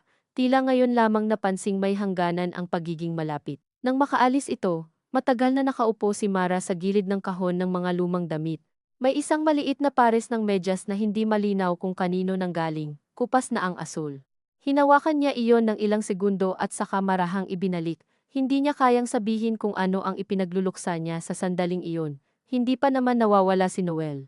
Wala pa namang nagdedesisyon laban sa kanya. Ngunit may mga uri ng pagdadalamhati na nagsisimula bago pa may malinaw na nawawala kapag nararamdaman mong ang dating hugis ng mga bagay ay hindi na babalik kahit hindi pa ito ganap na nagbabago. Dumating ang araw ng kaarawan ni Nico na may manipis na ulap at amoy ng pritong bawang mula sa mga karinderya sa kanto. Mula umaga, tahimik si Noel, hindi sa dating anyo ng pagtatago kundi sa anyo ng taong alam na bawat kilos niya ngayon ay may katumbas na sakit sa isang taong mahal niya. Bago ito umalis, tumigil siya sa may pintuan at nagtanong, sigurado ka bang hindi ka sasama? Nakaupo si Mara sa sofa, may librong hindi naman niya binabasa. Tumingala siya at nakita ang paghihintay sa mukha ng asawa, hindi para sa pahintulot, kundi para sa huling pagkakataong baguhin ang araw. Hindi, sagot niya. Hindi ako sigurado sa kahit ano. Nagtagal ang ilang segundo, pero umalis ka na. Tumango si Noel, lumapit, at waring gusto sana siyang halikan sa noong ngunit huminto rin, saka umalis na lamang, nang magsara ang pinto, napakalinaw ng apartment. Umupo si Mara ng tuwid, nakikinig sa unti-unting pagmapa ng yabag sa hagdan. Pagkatapos ay tumingin siya sa mesang kaharap niya. Nandoon pa rin ang maliit na gasgas sa sulok na matagal na niyang gustong pakinisin. Nandoon ang plorera na bihira namang magkalaman. Nandoon ang dalawang tasa na magkaiba ang kulay ngunit taon ng magkaparis. Walang nagbago sa mga bagay. Ngunit habang nakaupo siyang mag-isa, at iniisip si Noel sa isang bahay na hindi niya pa napupuntahan, kaharap ang isang batang unti-unti nang binibigyan ng lugar sa isip, oras, at boses ng asawa niya. Naramdaman niyang may kung anong marahan at halos disente sa paraan ng pagkabiyak ng buhay, hindi palaging dumadaos-dos ng maingay. Minsan ay gumagalaw lamang ng kaunti ang mga pamilyar na pader hanggang mapansin mong, ang tahanang akala mo'y kilala mo, ay mayroon na palang ibang tunog kapag ikaw na lamang ang natitira roon. Roon nagsimula ang pinakamatagal na gabi sa loob ng bahay nilang dati ay kayang punuin ng maliliit na bagay lamang tunog ng kutsarang tumatama sa tasa, maikling balita sa telebisyon, Mahinang tawanan sa maling sagot sa game show, ngunit ngayoy parang hindi na sapat ang alinman sa mga iyon para takpan ang tahimik na puwang na iniwan ng isang pag-alis na hindi naman lubos na paglayo, ngunit hindi na rin maituturing na pangkaraniwan. Hindi agad tumayo si Mara mula sa sofa. Pinakinggan muna niya ang sarili niyang paghinga, iyong paraan ng dibdib niyang bahagyang humihigpit sa bawat ilang segundo na tila ayaw niyang mapansin, ngunit hindi rin siya binibigyan ng pahintulot na ganap itong kalimutan. Sa kusina, kumukulo pa rin ng marahan ang sabaw ng munggo. Napatay niya ang apoy, isinara ang kaldero, at habang ginagawa iyon ay naisip niyang nakakatawa kung gaano kahusay ang katawan sa paghawak ng mga simpleng gawain kapag ang isip ay ayaw nang humawak ng mas mabibigat. May kung anong ginhawang mapait sa pagkakaroon ng mga bagay na sumusunod sa lohika. Kapag pinatay mo ang apoy, titigil ang kulo. Kapag isinara mo ang gripo, mawawala ang tunog ng patak. Kapag tiklop na ang damit, hindi na ito babalik sa pagiging gusot ng kusa. Sa mga tao lamang nagiging mas komplikado ang lahat, lalo na kapag may mga ugnayang biglang lumilitaw na tila noon pa dapat naroon, ngunit nagkataong ngayon lamang ipinakilala sa liwanag. Hindi siya kumain. Uminom lamang siya ng tubig at naglakad-lakad sa apartment na para bang may hinahanap na hindi niya pangalanan. Ilang beses niyang tiningnan ang telepono, hindi dahil inaasahan niyang magme-message si Noel bawat minuto, kundi dahil gusto niyang tiyaking ang sarili niyang paghihintay ay may porma, may bagay na masisisi, may liwanag na susundan. Nang tumunog iyon makalipas ang mahigit 1 oras, napakabilis ng pagkabog ng dibdib niya, kaya muntik na niyang hindi sagutin. Isang maikling mensahe lamang, pauwi na ako. Walang paliwanag, walang lambing, walang salitang kayang magsuot ng kahulugan maliban sa mismong pag-uwi. Ilang sandali niyang tinitigan ang screen bago ibinaba sa mesa, at sa loob ng dibdib niya ay may dalawang magkasalungat na galaw bahagyang pagluwag dahil uuwi si Noel, at isang bagong kabigatan dahil ibig sabihin. Kailangan nilang muling humarap sa isa't isa na may dagdag ng araw, dagdag ng karanasan, dagdag ng hindi niya nasaksihan, ngunit ngayon ay magiging bahagi na ng tahanan nila sa anyong hindi niya mapipigilan. Pagdating ni Noel, may dala itong maliit na plastic container na puno ng spaghetti at isang paper plate na tinapalan ng aluminum foil. Nagbigay si Liza, sabi nito habang inilalapag ang mga iyon sa mesa. At sa mismong sandaling iyon ay may kung anong halos di nakikitang pag-urong sa loob ni Mara. Hindi niya alam kung dahil ba sa pagkain, sa natural na pakikisaloob sa isang handaan na hindi niya pinuntahan, o sa katotohanang may bagay mula sa bahay ni Liza, ang kusang nakapasok sa kanilang kusina na parang ganoon lamang kabilis ang paglalakbay ng mga hangganan. Hindi ako gutom, sabi niya. Tumango si Noel, at mabuti na lamang ay hindi ito nagpumilit. May pagod sa mukha nito na bago sa anyo. Hindi lubos na masaya, hindi rin lubos na gumuho. Mas malapit sa isang lalaki na unang beses naramdaman ang bigat ng hindi maibabalik at ang bahagyang init ng bagay na matagal niyang hindi alam na may karapatan siyang maramdaman. Naupo sila sa magkabilang dulo ng mesa. Sa labas, may batang sumisigaw sa kalye sa ibaba, may motorsiklong dumaan ng masyadong mabilis, at sa kabilang unit ay may telebisyong mahina ang volume, ngunit malinaw ang tawa ng canned audience. "Kumusta?" tanong ni Mara sa wakas. At pagkasabi pa lamang niya noon, ay naunawaan niyang wala talagang maayos na paraan para itanong ang ganoong bagay sa asawa mong nanggaling sa bahay ng isang batang unti-unting kinikilala nitong anak. Tumingin si Noel sa mga kamay niya bago sumagot. Simple lang, kaunti lang ang tao, pinsan ni Liza, 2 kapitbahay, saka isang kaklase raw. Tumango si Mara. Naghintay siya. Masaya siya, dagdag nito, pagkaraan ng ilang segundo. Si Nico. Ang pangalan ay lumabas ng mas madali kaysa dati sa bibig ni Noel, at napansin ni Mara iyon nang hindi niya gustong pansinin. Nagpakita ulit ng drawings. Tanong niya. Oo. Natahimik muli ang dalawa. Hindi niya matukoy kung bakit, ngunit sa bawat maliit na impormasyon, ay parang lalong humahaba ang distansiya sa pagitan nila. Hindi dahil sa dami ng sikreto, kundi sa paglitaw ng mga detalye, na hindi naman maituturing na pagtataksil, ngunit humuhubog sa bagong anyo ng buhay ni Noel. Binati ka ba niyang parang? Hindi niya natapos, hindi niya alam kung aling salita ang mas kayang tiisin, tatay, tito, sir, o wala. Umiling si Noel. Hindi, Noel pa rin. Narinig niya ang bahagyang pagkadismaya at ginhawa sa iisang hininga nito, at dahil magkahalo ang dalawang iyon, mas kumirot ang isip niya. Matapos ang gabing iyon, may mga pagbabago na hindi naman nila ipinahayag bilang kasunduan, ngunit naroon pa rin. Mas naging regular ang pagpunta ni Noel kina Liza.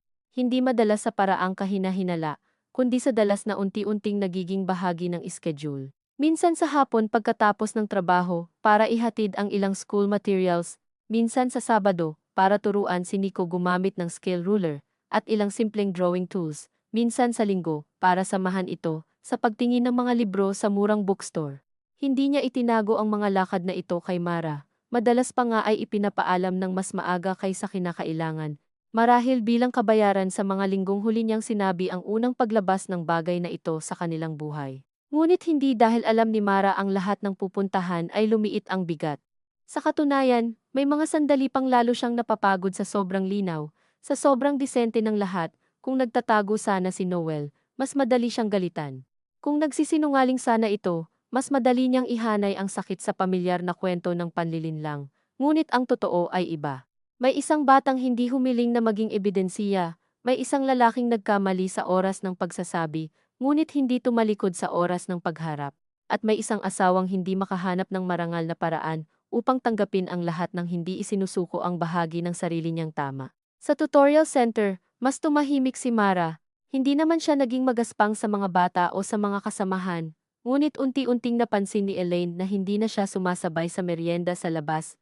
Hindi na siya nagkukwento tungkol sa kung anong linuto niya kagabi. Hindi na rin siya basta natatawa sa mumurahing biro ng isa nilang tutor na laging may komentaryo sa drama ng telebisyon. May iniisip ka pa rin, sabi ni Elaine minsang magkasabay silang naghihintay ng tricycle sa tapat ng center. Normal lang yan.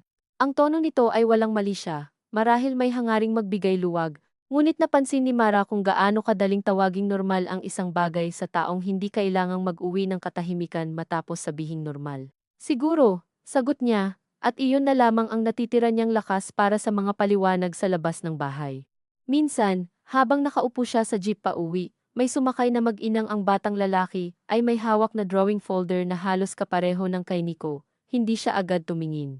Ngunit narinig niya ang bata na sabik na ikinukwento sa ina, ang tungkol sa overpass na iginuhit niya, at kung paano dapat daw may tamang anino sa ilalim para magmukhang totoo ang lalim. Sa hindi niya inaasahang paraan, iyon ang sandaling pinakamatindi siyang tinamaan, hindi ng selos kundi ng isang uri ng pangungulila sa buhay na hindi nangyari, hindi lang sa sariling anak, kundi sa bersyon ng pagsasama nilang dapat sana ay sabay nilang natutunan ang ganitong mga bagay kung anong Crayola ang mas madaling mabali, paano magkunwaring humanga sa bawat iginuguhit ng bata, kahit hindi maunawaan ang lahat ng detalye, paano hatiin ang simpleng tuwa sa maliit na talento. Pag-uwi niya ng gabing iyon, nadatnan niyang si Noel ay nakaupo sa sahig ng sala, nakasandal sa sofa, may hawak na ilang pirasong bond paper. Pinahiram niya sa kinto. Sabi nito nang hindi pa siya nagtatanong. Ipinasa nito sa kanya ang mga drawing ni Nico, mga gusali, poste ng kuryente, hagdan ng footbridge, bintana ng mga apartment na magkakapantay ngunit may isang kortinang bahagyang nakabukas sa gitna ng lahat. Hindi siya dapat humanga, hindi niya gustong humanga. Ngunit naroon ang maingat na pagtanaw ng bata sa mga bagay na karaniwang nilalampasan lang ng mga tao. At sa kabila ng sarili niya ay tumigil si Mara sa ikatlong drawing ng mas matagal kaysa kinakailangan. Magaling siya, sabi niya, at agad din siyang pinuno ng kakaibang hiya, na para bang may ipinagkanulo siyang bahagi ng galit ng aminin iyon. Ngunit hindi nginitian ni Noel ang pangungusap, tumingin lamang ito sa kanya ng may sobrang pag-iingat, para bang alam nitong delikado ang anumang liwanag sa ganitong usapan. Oo, sabi nito. Tahimik lang siya. Ibinalik ni Mara ang mga papel. Nakikita ko. Mula roon, nagsimulang pumasok si Nico sa bahay nila sa paraang hindi pisikal sa mga papel, sa mga kwento, sa ilang gamit na minsang binili ni Noel sa daan, mechanical pencil, plastic folder, second-hand na libro ng basic architecture drawings kahit masyado pang maaga para roon. Hindi naman bawat araw ay umiikot dito ang usapan. May mga gabing nag-uusap pa rin sila tungkol sa presyo ng sibuyas, sa sirang bentilador sa classroom ng center, sa reklamo ni Iris tungkol sa rayuma ni Mama Selly, ngunit gaya ng mga bagay na may sariling puwersa, si Nico ay hindi na kailangang banggitin sa bawat sandali para manatiling nasa loob ng bahay. Naroon siya sa mga pagitan, sa mga pahingang biglang humahaba, sa paraan ng pagtingin ni Noel sa oras kapag malapit na ang Sabado. Sa mismong pag-iingat ni Mara sa pagpili ng mga tanong na itatanong at mga hindi. Isang linggo ng hapon, pagkatapos ng misa na hindi nila piniling upuan sa malapit sa altar kundi sa dulo lamang kung saan madaling lumabas agad kapag masyadong mabigat ang homilya, Nagyaya si Noel na magkape muna sila sa maliit na panaderyang may cafe corner malapit sa simbahan. Uupo na sana sila sa karaniwang magkapantay na upuan sa may salamin, ngunit napansin ni Mara na pinili nito ang mesang may dalawang magkaharap na silya. Napakaliit na bagay, ngunit doon minsan nasusukat ang pagod ng mag-asawa sa maliliit na liko ng katawan, na hindi sinasadya, ngunit may ibig sabihin pa rin. May gusto akong sabihin, sabi ni Noel matapos ilapag ang kapeng barako sa mesa. Hindi agad sumagot si Mara. Tumingin lamang siya sa asukal na hindi niya bubuksan. Sabi ni Lisa, magsisimula raw magtanong si Nico kung bakit ngayon lang ako. Hindi siya gumalaw. Hinayaan niyang pumasok ng buo ang pangungusap bago ito hawakan. At, tanong niya, hindi ko alam ang tamang sagot. Wala namang tamang sagot. May hindi gaanong makakasakit. Napatingin siya rito. Kanino? Natahimik si Noel. Dito niya muling naramdaman ang pinakamakapanghinang bahagi ng lahat. Ang mga sugat sa ganitong sitwasyon ay hindi sabay-sabay ang oras. Ang tanong na parating pa lamang kay Nico ay matagal nang nangangalay sa dibdib niya. Ang pagnanais ni Noel na maging maayos sa bata ay unti-unti nang lumalaki kasabay ng pagkaubos ng lakas niya sa pagiging maunawain. Gusto kitang isama minsan, sabi ni Noel ng marahan. Hindi bilang obligasyon, gusto ko lang, hindi nito na ituloy. Marahil dahil walang salitang sapat para doon, gusto kitang isama para hindi tayo tuluyang maghiwalay sa loob ng magkaibang realidad. Gusto kitang isama para makita niyang hindi kita itinatago. Gusto kitang isama para magkaroon ng hugis ang lahat. Para saan? Tanong ni Mara. Para hindi ka laging nasa labas ng nangyayari. Napatawa siya ng mahina, hindi sa pangungutya kundi sa sobrang pagod ng dibdib kapag nakaririnig ng mabuting dahilan na huli nang dumarating. Noel, sabi niya, nasa labas na ako. Hindi dahil wala akong upuan sa mesa, nasa labas ako dahil kahit umupo ako, hindi sa akin nanggaling ang kwentong iyon. Hindi sumagot si Noel agad. Sa salamin sa tabi nila, nakikita ni Mara ang refleksyon nilang dalawa, hindi naman mukhang magkaaway, hindi rin mukhang mapayapa, dalawang taong maayos ang damit, mahinahon ang mukha, at kung pagmamasdan mula sa labas ay aakalain mong may tahimik lamang na usapin sa pera o sa schedule. Iyon marahil ang isa sa mga pinakamasakit sa ganitong uri ng lamat, hindi ito dramatikong masabog, kaya mas madali ring maliitin ng mundo. Hindi ko gustong mawala ka, sabi ni Noel pagkaraan.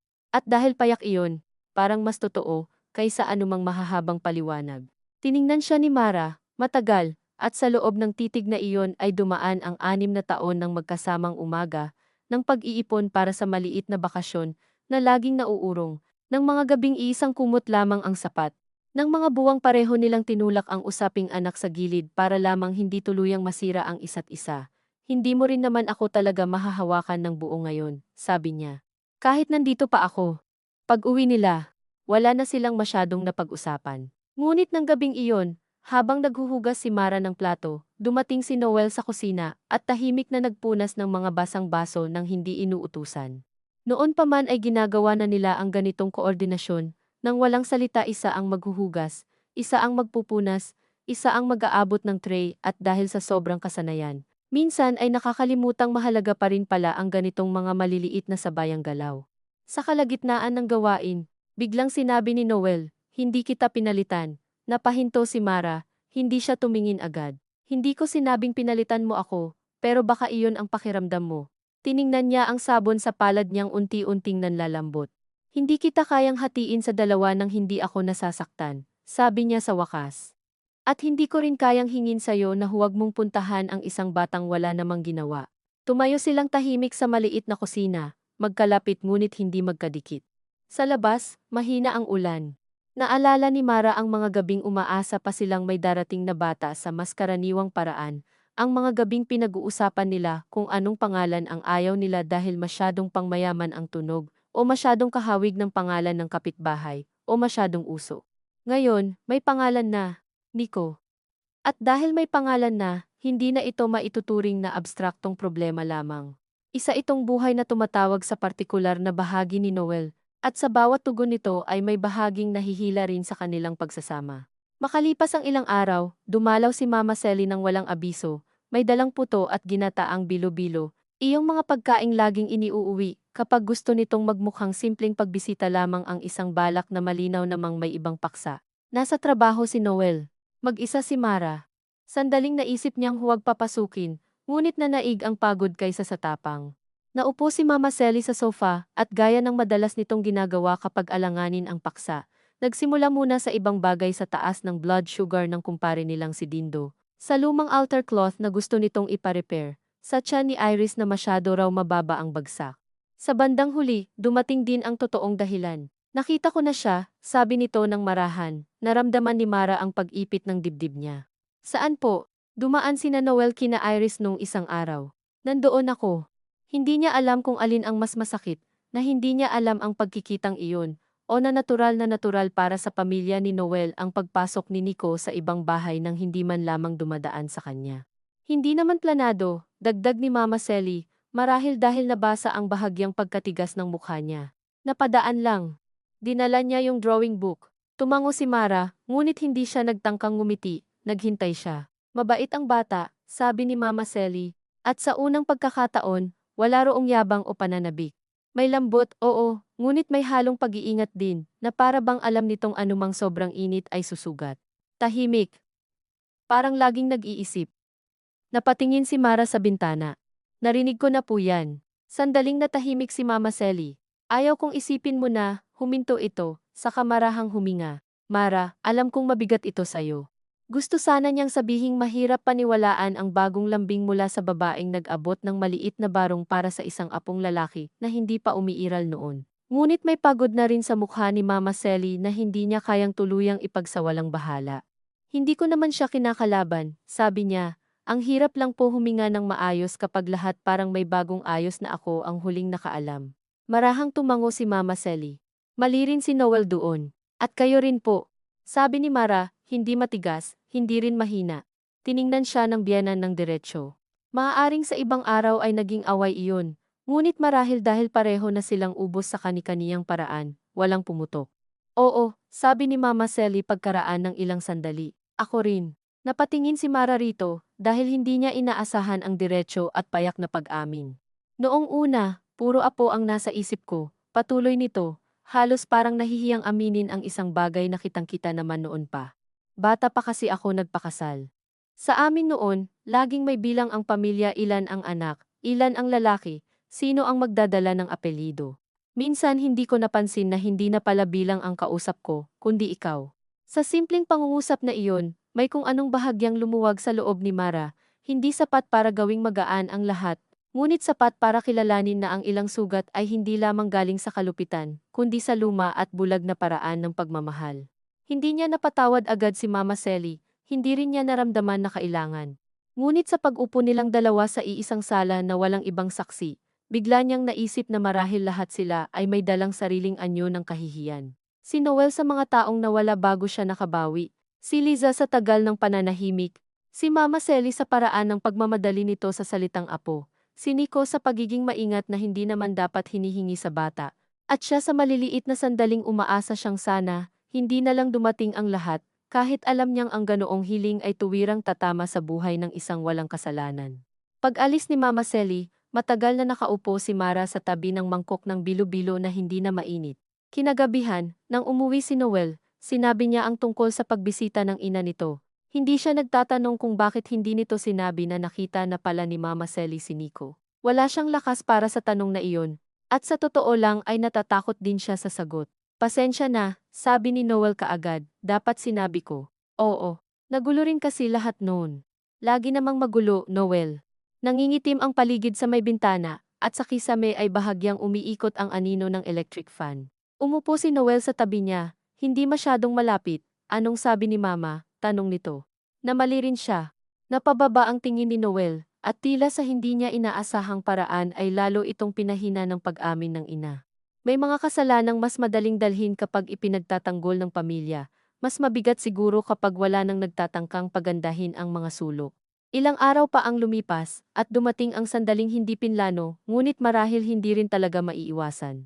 Nasa bahay si Mara isang Sabado ng hapon, nag-aayos ng mga module para sa susunod na linggo, nang tumawag si Noel. Nasa baba kami, sabi nito. Naghatid lang ako ng gamit kay Mama, kasama ko si Nico. Hindi agad sumagot si Mara. Ang unang dumating ay hindi galit, isang matinding pagkaubos ng lakas, na para bang ang mismong paghinga ay kailangang muling pag-isipan. Bakit mo siya dinala rito? Tanong niya. Hindi ko sinadyang iakyat agad, nandito lang kami sa kotse. Nagkataon lang. Ang salitang nagkataon ay halos mawalan na ng saysay sa mga pangyayaring ito, ngunit hindi na niya itinuwid. Bakit ka tumawag? Tanong niya. Narinig niya ang mahinang hinga ni Noel sa kabilang dulo. Ayokong dumaan sa tapat ng bahay nang hindi mo alam. Napapikit si Mara, sa ibaba ng gusali, marahil ay naroon ang batang may mga drawing ng bintana, nakaupo sa sasakyan ng asawa niya, napakalapit sa tahanan nilang matagal ng puno ng bagay na hindi nito kilala.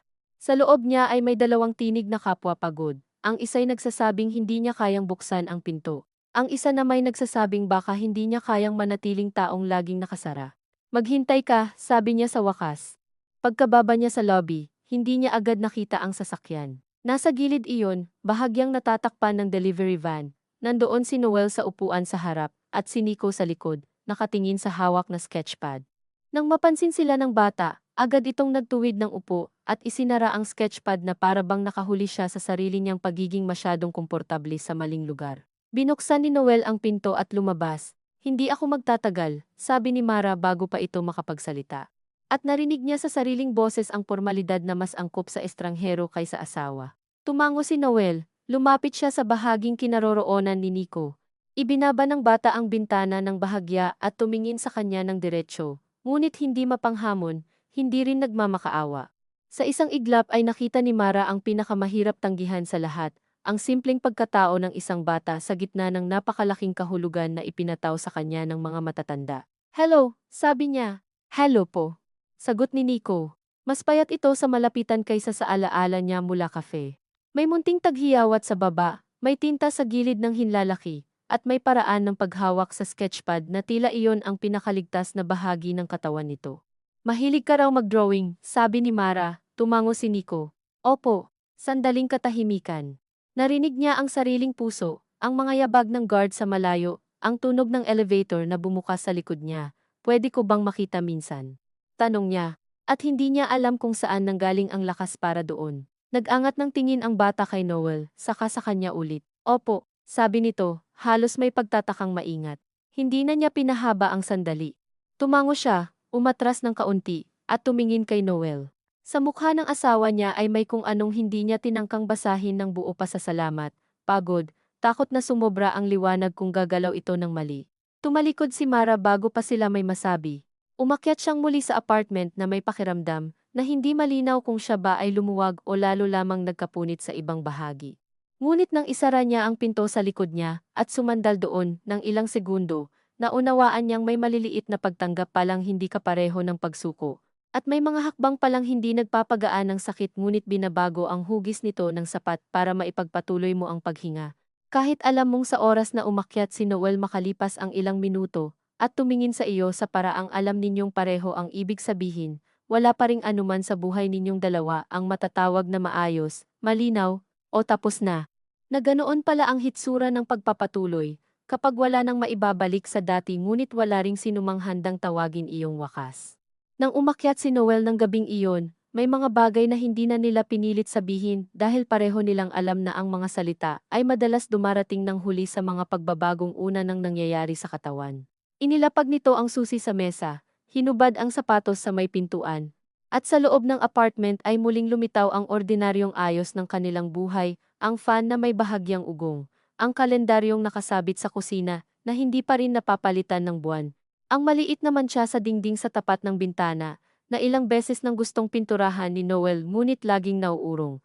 Lahat ay naroon pa rin, at marahil iyon ang dahilan kung bakit mas matindi ang pakiramdam ni Mara na may hindi na maibabalik. Umupo si Noel sa malayo-layong bahagi ng sofa. Hindi dahil itinaboy siya ni Mara kundi dahil natuto na siyang sukatin ang pagitan sa pamamagitan ng mga araw na nagdaan. "Salamat," sabi nito ng marahan. Hindi agad sumagot si Mara. Nakatayo siya sa tabi ng mesa, nakahawak sa sandalan ng upuan, na para bang may kailangang alalayan sa sarili niyang balanse. "Hindi ko ginawa para gumaan ang loob mo," sabi niya pagkaraan. "Alam ko, hindi rin para mas maging madali," tumango si Noel. "Alam ko rin." Dito bahagyang lumuwag ang dibdib niya. Hindi dahil sa pasasalamat ng asawa, kundi dahil sa wakas ay may isang pangungusap na hindi pilit pinagaan ang ginawa niya. Umupo siya sa tapat nito, at sa gitna nila ay ang mesang matagal ng saksi sa mga bayarin, sa mga simpleng almusal, sa mga gabing tahimik na pareho nilang iniiwasan ang salitang anak.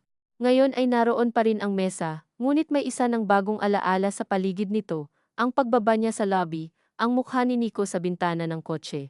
Ang maingat na opo ng batang hindi niya maipagkakait sa sariling kilalaning may kabutihan sa anyo. Sa mga sumunod na araw, hindi biglang naging mas magaan ang lahat. Kung mayroon man, mas luminaw lamang ang iba't ibang bigat na kailangan nilang dalhin. Nagpatuloy si Noel sa pagpunta kay Nico, ngunit hindi na kasing dalas ng mga unang linggo. Hindi dahil nabawasan ang pangangailangan, kundi dahil marahil naramdaman nitong hindi lahat ng paghabol ay kabutihan kung may natatapakang ibang anyo ng pananagutan. Minsan, bago ito umalis, sasabihin niyang hanggang 2 oras lang siya, at uuwi nga ito sa oras na sinabi. Minsan na may tatawag kung maaantala, at kahit napakaliit na bagay niyon sa paningin ng ibang tao, napansin ni Mara kung paanong may mga anyo pa rin ng paggalang na maaaring manatili sa gitna ng isang relasyong nagbago na ang hugis. Hindi niya ipinagmalaki sa sarili ang mga sandaling napapansin niya iyon. Sa halip ay mas lalo siyang napapagod sa katotohanang mahalaga pa rin ang mga maliliit na pagsisikap ni Noel sa kanya. Kung mas masahol sana ang asawa niya, mas madali sanang tapusin sa loob ng dibdib ang mga usapang ayaw pa nilang pangalanan. Ngunit may mga taong hindi kailanman naging malupit sa payak na paraan, at sila ang mas mahirap iwanan maging sa loob lamang ng isip. Isang Huwebes ng hapon, matapos ang klase, nadatnan ni Mara si Elaine sa labas ng center, na may dalang 2 paper cup ng malamig na kape. Kunin mo na to, sabi ng kaibigan, masyado akong nag-order. Kinuha iyon ni Mara kahit alam niyang hindi talaga sobra ang binili. May ilang tao lamang na marunong magbigay ng tulong sa paraang hindi ipinaparamdam na tulong.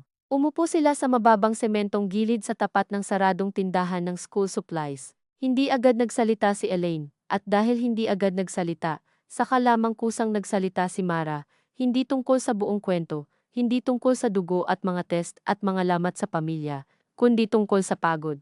Parang lahat ng tamang gawin, sabi niya, may katumbas na maliit na pagkawala. Tahimik na uminom si Elaine bago sumagot, siguro ganoon nga minsan. Walang mahahabang payo, walang pagbanggit sa Diyos, walang pagpilit sa kabutihan ng panahon. Naunawaan ni Mara sa sandaling iyon na hindi niya kailangan ng gabay. Kailangan lamang niyang may isang tao sa labas ng bahay, na hindi agad gagawing leksyon ang sugat niya. Sa pag-uwi niya ng gabing iyon, may nadatnan siyang maliit na plastic envelope sa mesa. Nasa loob ang isang drawing ni Nico ang labi ng kanilang gusali. Iginuhit mula sa loob ng sasakyan, halatang mabilis ngunit maingat pa rin, may haligi sa kanan, may upuan ng guard, at may figura ng isang babaeng nakatayo na hindi detalyado ang mukha. Ngunit kilala ni Mara ang sariling tindig sa pagkakaguhit ng mga balikat.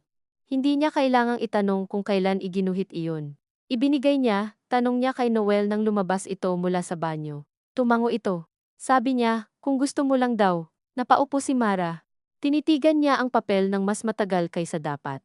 May kung anong halos di maipaliwanag na hiya sa pagtanggap ng ganitong bagay mula sa batang matagal niyang sinikap, huwag bigyan ng malinaw na puwang sa isip.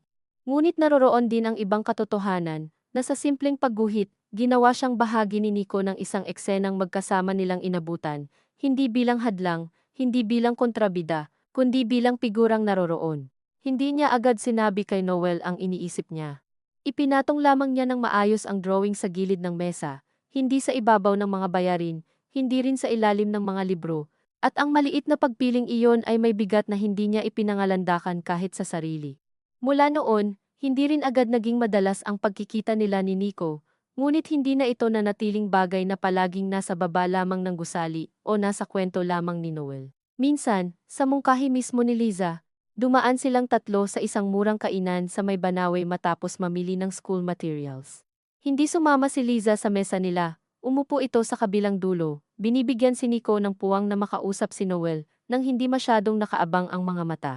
Si Mara ay naroon hindi bilang kusang loob na masayang kalahok, kundi bilang babaeng pagod ng palaging nasa labas ng tanawin ng sariling pagsasama. Hindi pa rin niya alam kung ano ang dapat maging papel niya. Hindi niya tinangkang magpanggap na alam niya. Ngunit sa kabila niyon, nang mapansin niyang masyadong maanghang ang order ni Nico, at tahimik na itinutulak lamang nito ang mga gulay sa gilid ng plato, para hindi magreklamo, kusa niyang inabot ang pitsel ng tubig at sinabi, uminom ka muna.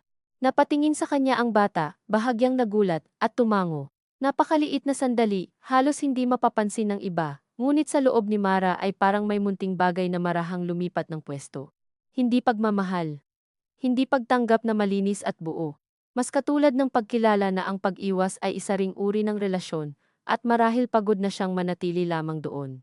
Sa bahay naman ni Liza, unti-unti ring luminaw sa kanila ni Noel ang hindi ka nais-nais, ngunit kinakailangang katotohanan na walang mabubuo rito nang hindi nasasaktan ang iba't ibang bahagi ng lahat.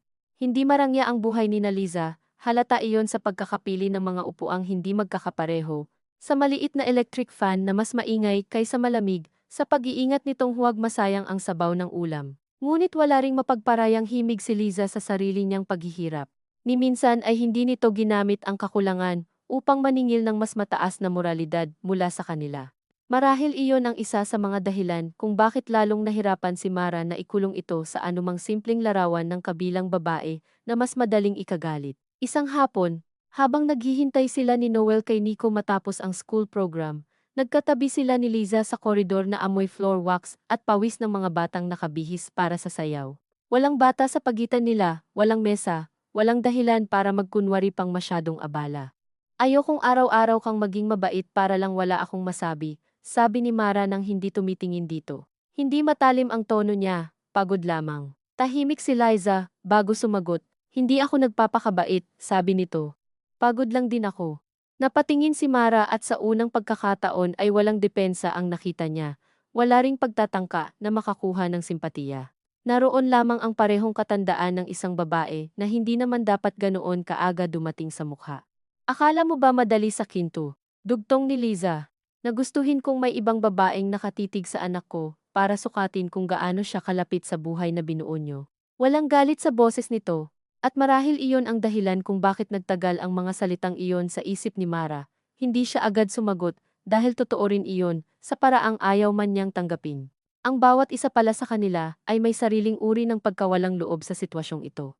Nang lumabas si Nico mula sa classroom na may hawak na certificate at may bahagyang pagkapula sa tainga mula sa init, natapos ang usapan ng hindi nilalagyan ng linya. Ngunit hindi na ito bumalik sa dati nitong pwesto sa isip ni Mara. Sa sumunod na mga linggo, naging mas malinaw din ang isa pang bagay. Kailangang may pag-uusap silang mag-asawa na hindi umiikot lamang sa schedule, sa bata, o sa dami ng binili sa grocery. Isang Sabado ng gabi, pagkatapos ibaba ni Noel si Mama Sally pauwi mula sa check-up ni Iris, umupo si Mara sa gilid ng kama at sinabi, hindi tayo pwedeng puro umangkop. Tumingin sa kanya si Noel mula sa pintuan, tila matagal nang hinihintay ang pangungusap ngunit walang lakas na unahin. Alam ko, sabi nito. Hindi ko alam kung paano, dagdag niya. Pero hindi tayo pwedeng puro iikot sa kung ano ang kailangan ng lahat, tapos wala nang natira sa atin kundi pagod. Pumasok si Noel at naupo sa tapat niya. Napansin ni Mara na may puting hibla na pala sa buhok malapit sa sentido nito na hindi niya napansing dati. Ilang buwan lang ba, o ilang taon ang naidagdag ng bigat sa mukha ng isa't isa. Ano ang gusto mo? Tanong nito, at sa halip na mainis. Naramdaman ni Mara ang bahagyang ginhawa sa simpleng pag-amin na hindi alam ni Noel ang tamang direksyon. Ayokong hiwalay tayo kahit magkasama, sabi niya. Ayokong ang bawat pag-uwi mo rito ay para lang mag-report kung anong nangyari sa labas. Ayokong maging mabait lang ako ng mabait hanggang isang araw wala na akong natira. Mahabang katahimikan ang sumunod. Tiningnan ni Noel ang mga kamay niya at saka umangat muli ang tingin. Natakot akong hingin pa yung para sa atin, sabi nito. Kasi pakiramdam ko, sa dami ng huli kong pagdating sa anak ko, parang wala akong karapatang magsabi ng paano naman kami. Napatitig si Mara sa asawa. Sa unang beses matapos ang maraming linggo, may narinig siyang buo at malinaw na pag-amin na hindi depensa, hindi paliwanag, kundi mismong ugat ng pag-uurong nito. Meron kang karapatan, sabi niya, kung wala ka noon, wala rin ako. Walang luha sa sandaling iyon, at marahil iyon ang dahilan kung bakit mas tumimo. Dahil ang ilang pinakamatitinding paglalapit ay hindi dumarating sa iyakan kundi sa pagod na sapat na para magsabi ng isang payak na katotohanan nang hindi pinapaganda. Hindi nila inayos ang lahat ng gabing iyon. Hindi sila gumawa ng listahan ng panuntunan. Hindi rin sila nangakong magiging iba kinabukasan. Ngunit nag-usap sila ng mas mahaba kaysa matagal nang hindi nangyayari tungkol sa pera. Oo, ngunit higit doon, tungkol sa oras. Sa hangganan, sa pangangailangang huwag gawing taguan ang isa't isa ng kabutihan para sa ibang tao. Napagkasunduan nilang magkakaroon ng mga araw na para lamang sa kanila, kahit gaano kapayak, isang hapunan sa labas kada 2 linggo, isang linggong misa na hindi sisiksikan ng ibang lakad.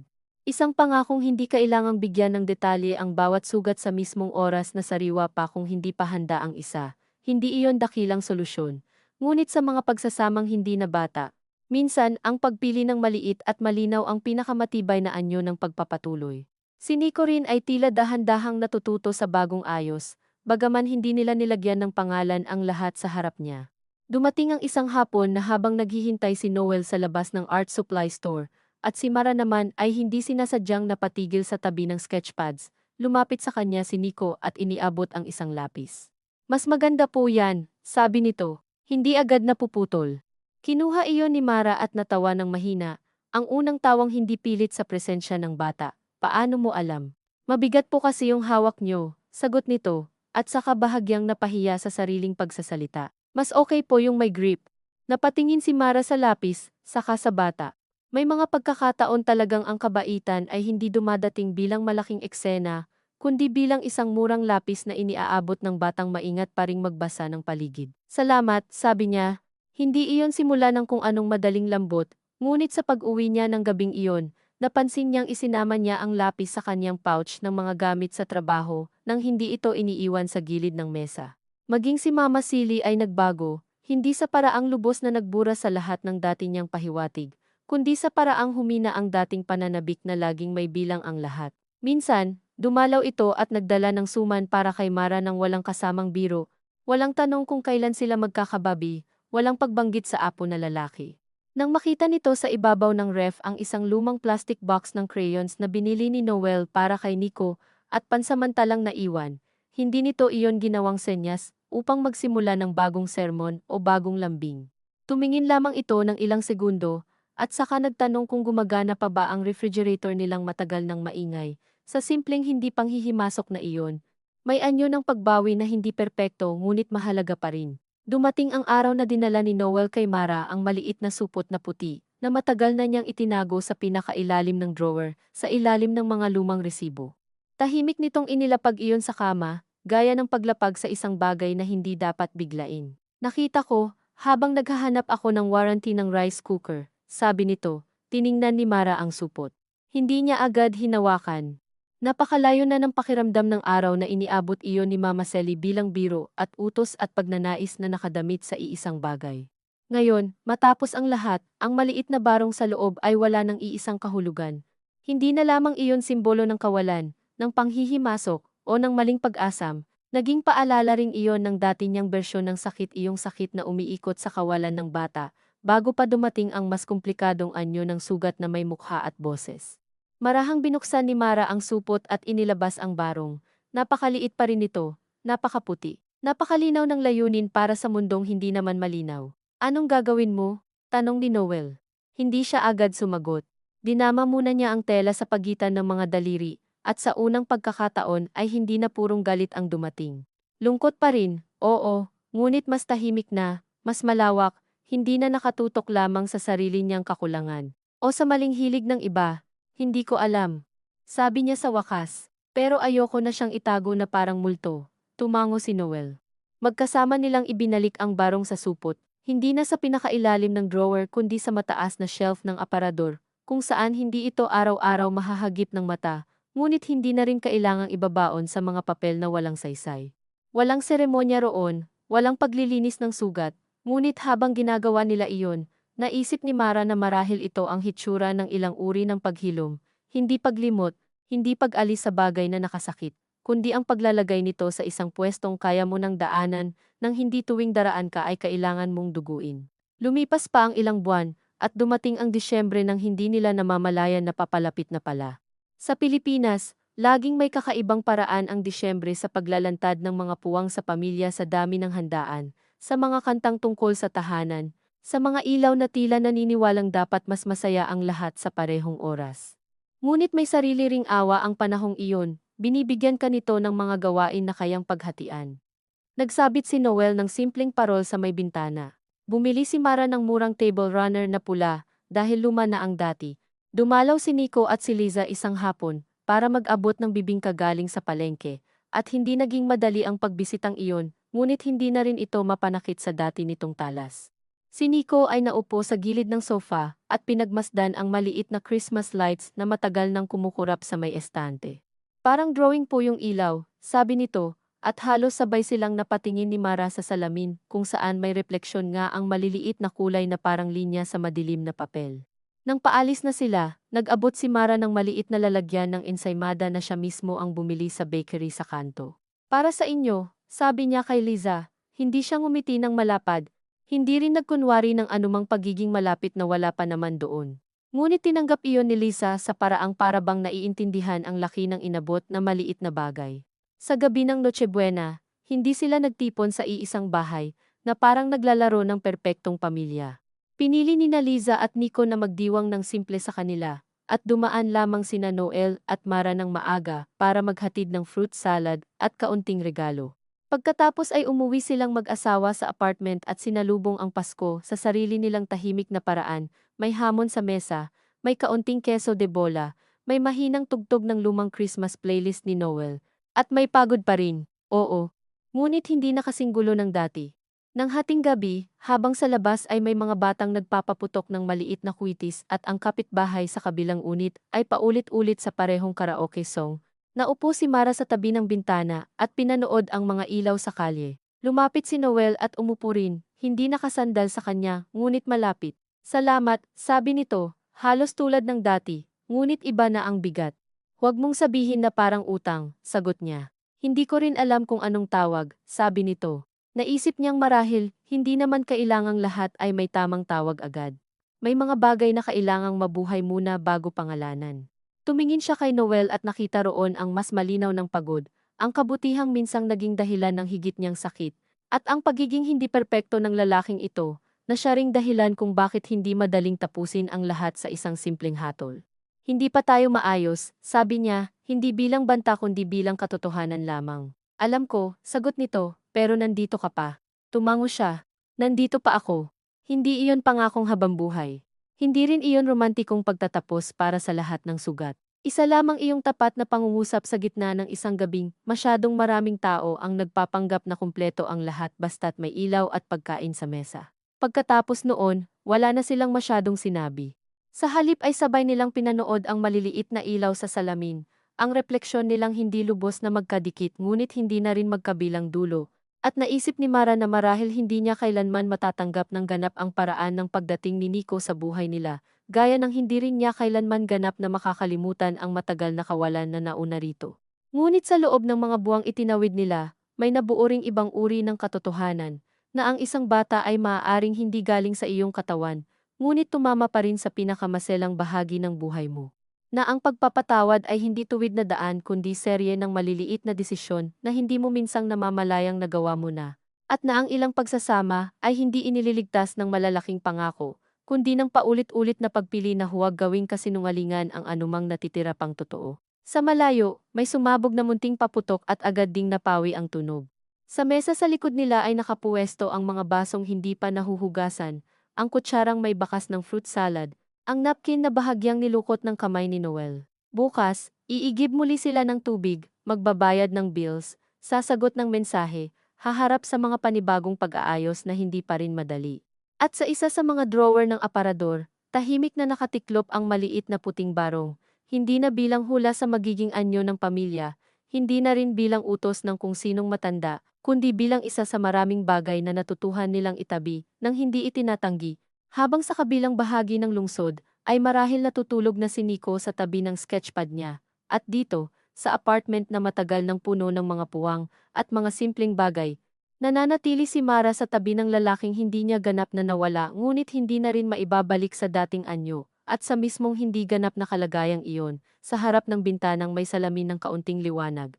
Naramdaman niyang ang buhay ay hindi naman talaga humihiling ng malinis na pagtatapos, kundi kung minsan ay sapat na ang mapagod ka ng totoo, manatili ng may alam sa sugat, at matutong tumingin sa hinaharap ng hindi ito pinipilit magmukhang mas payapa kaysa kaya nitong ibigay.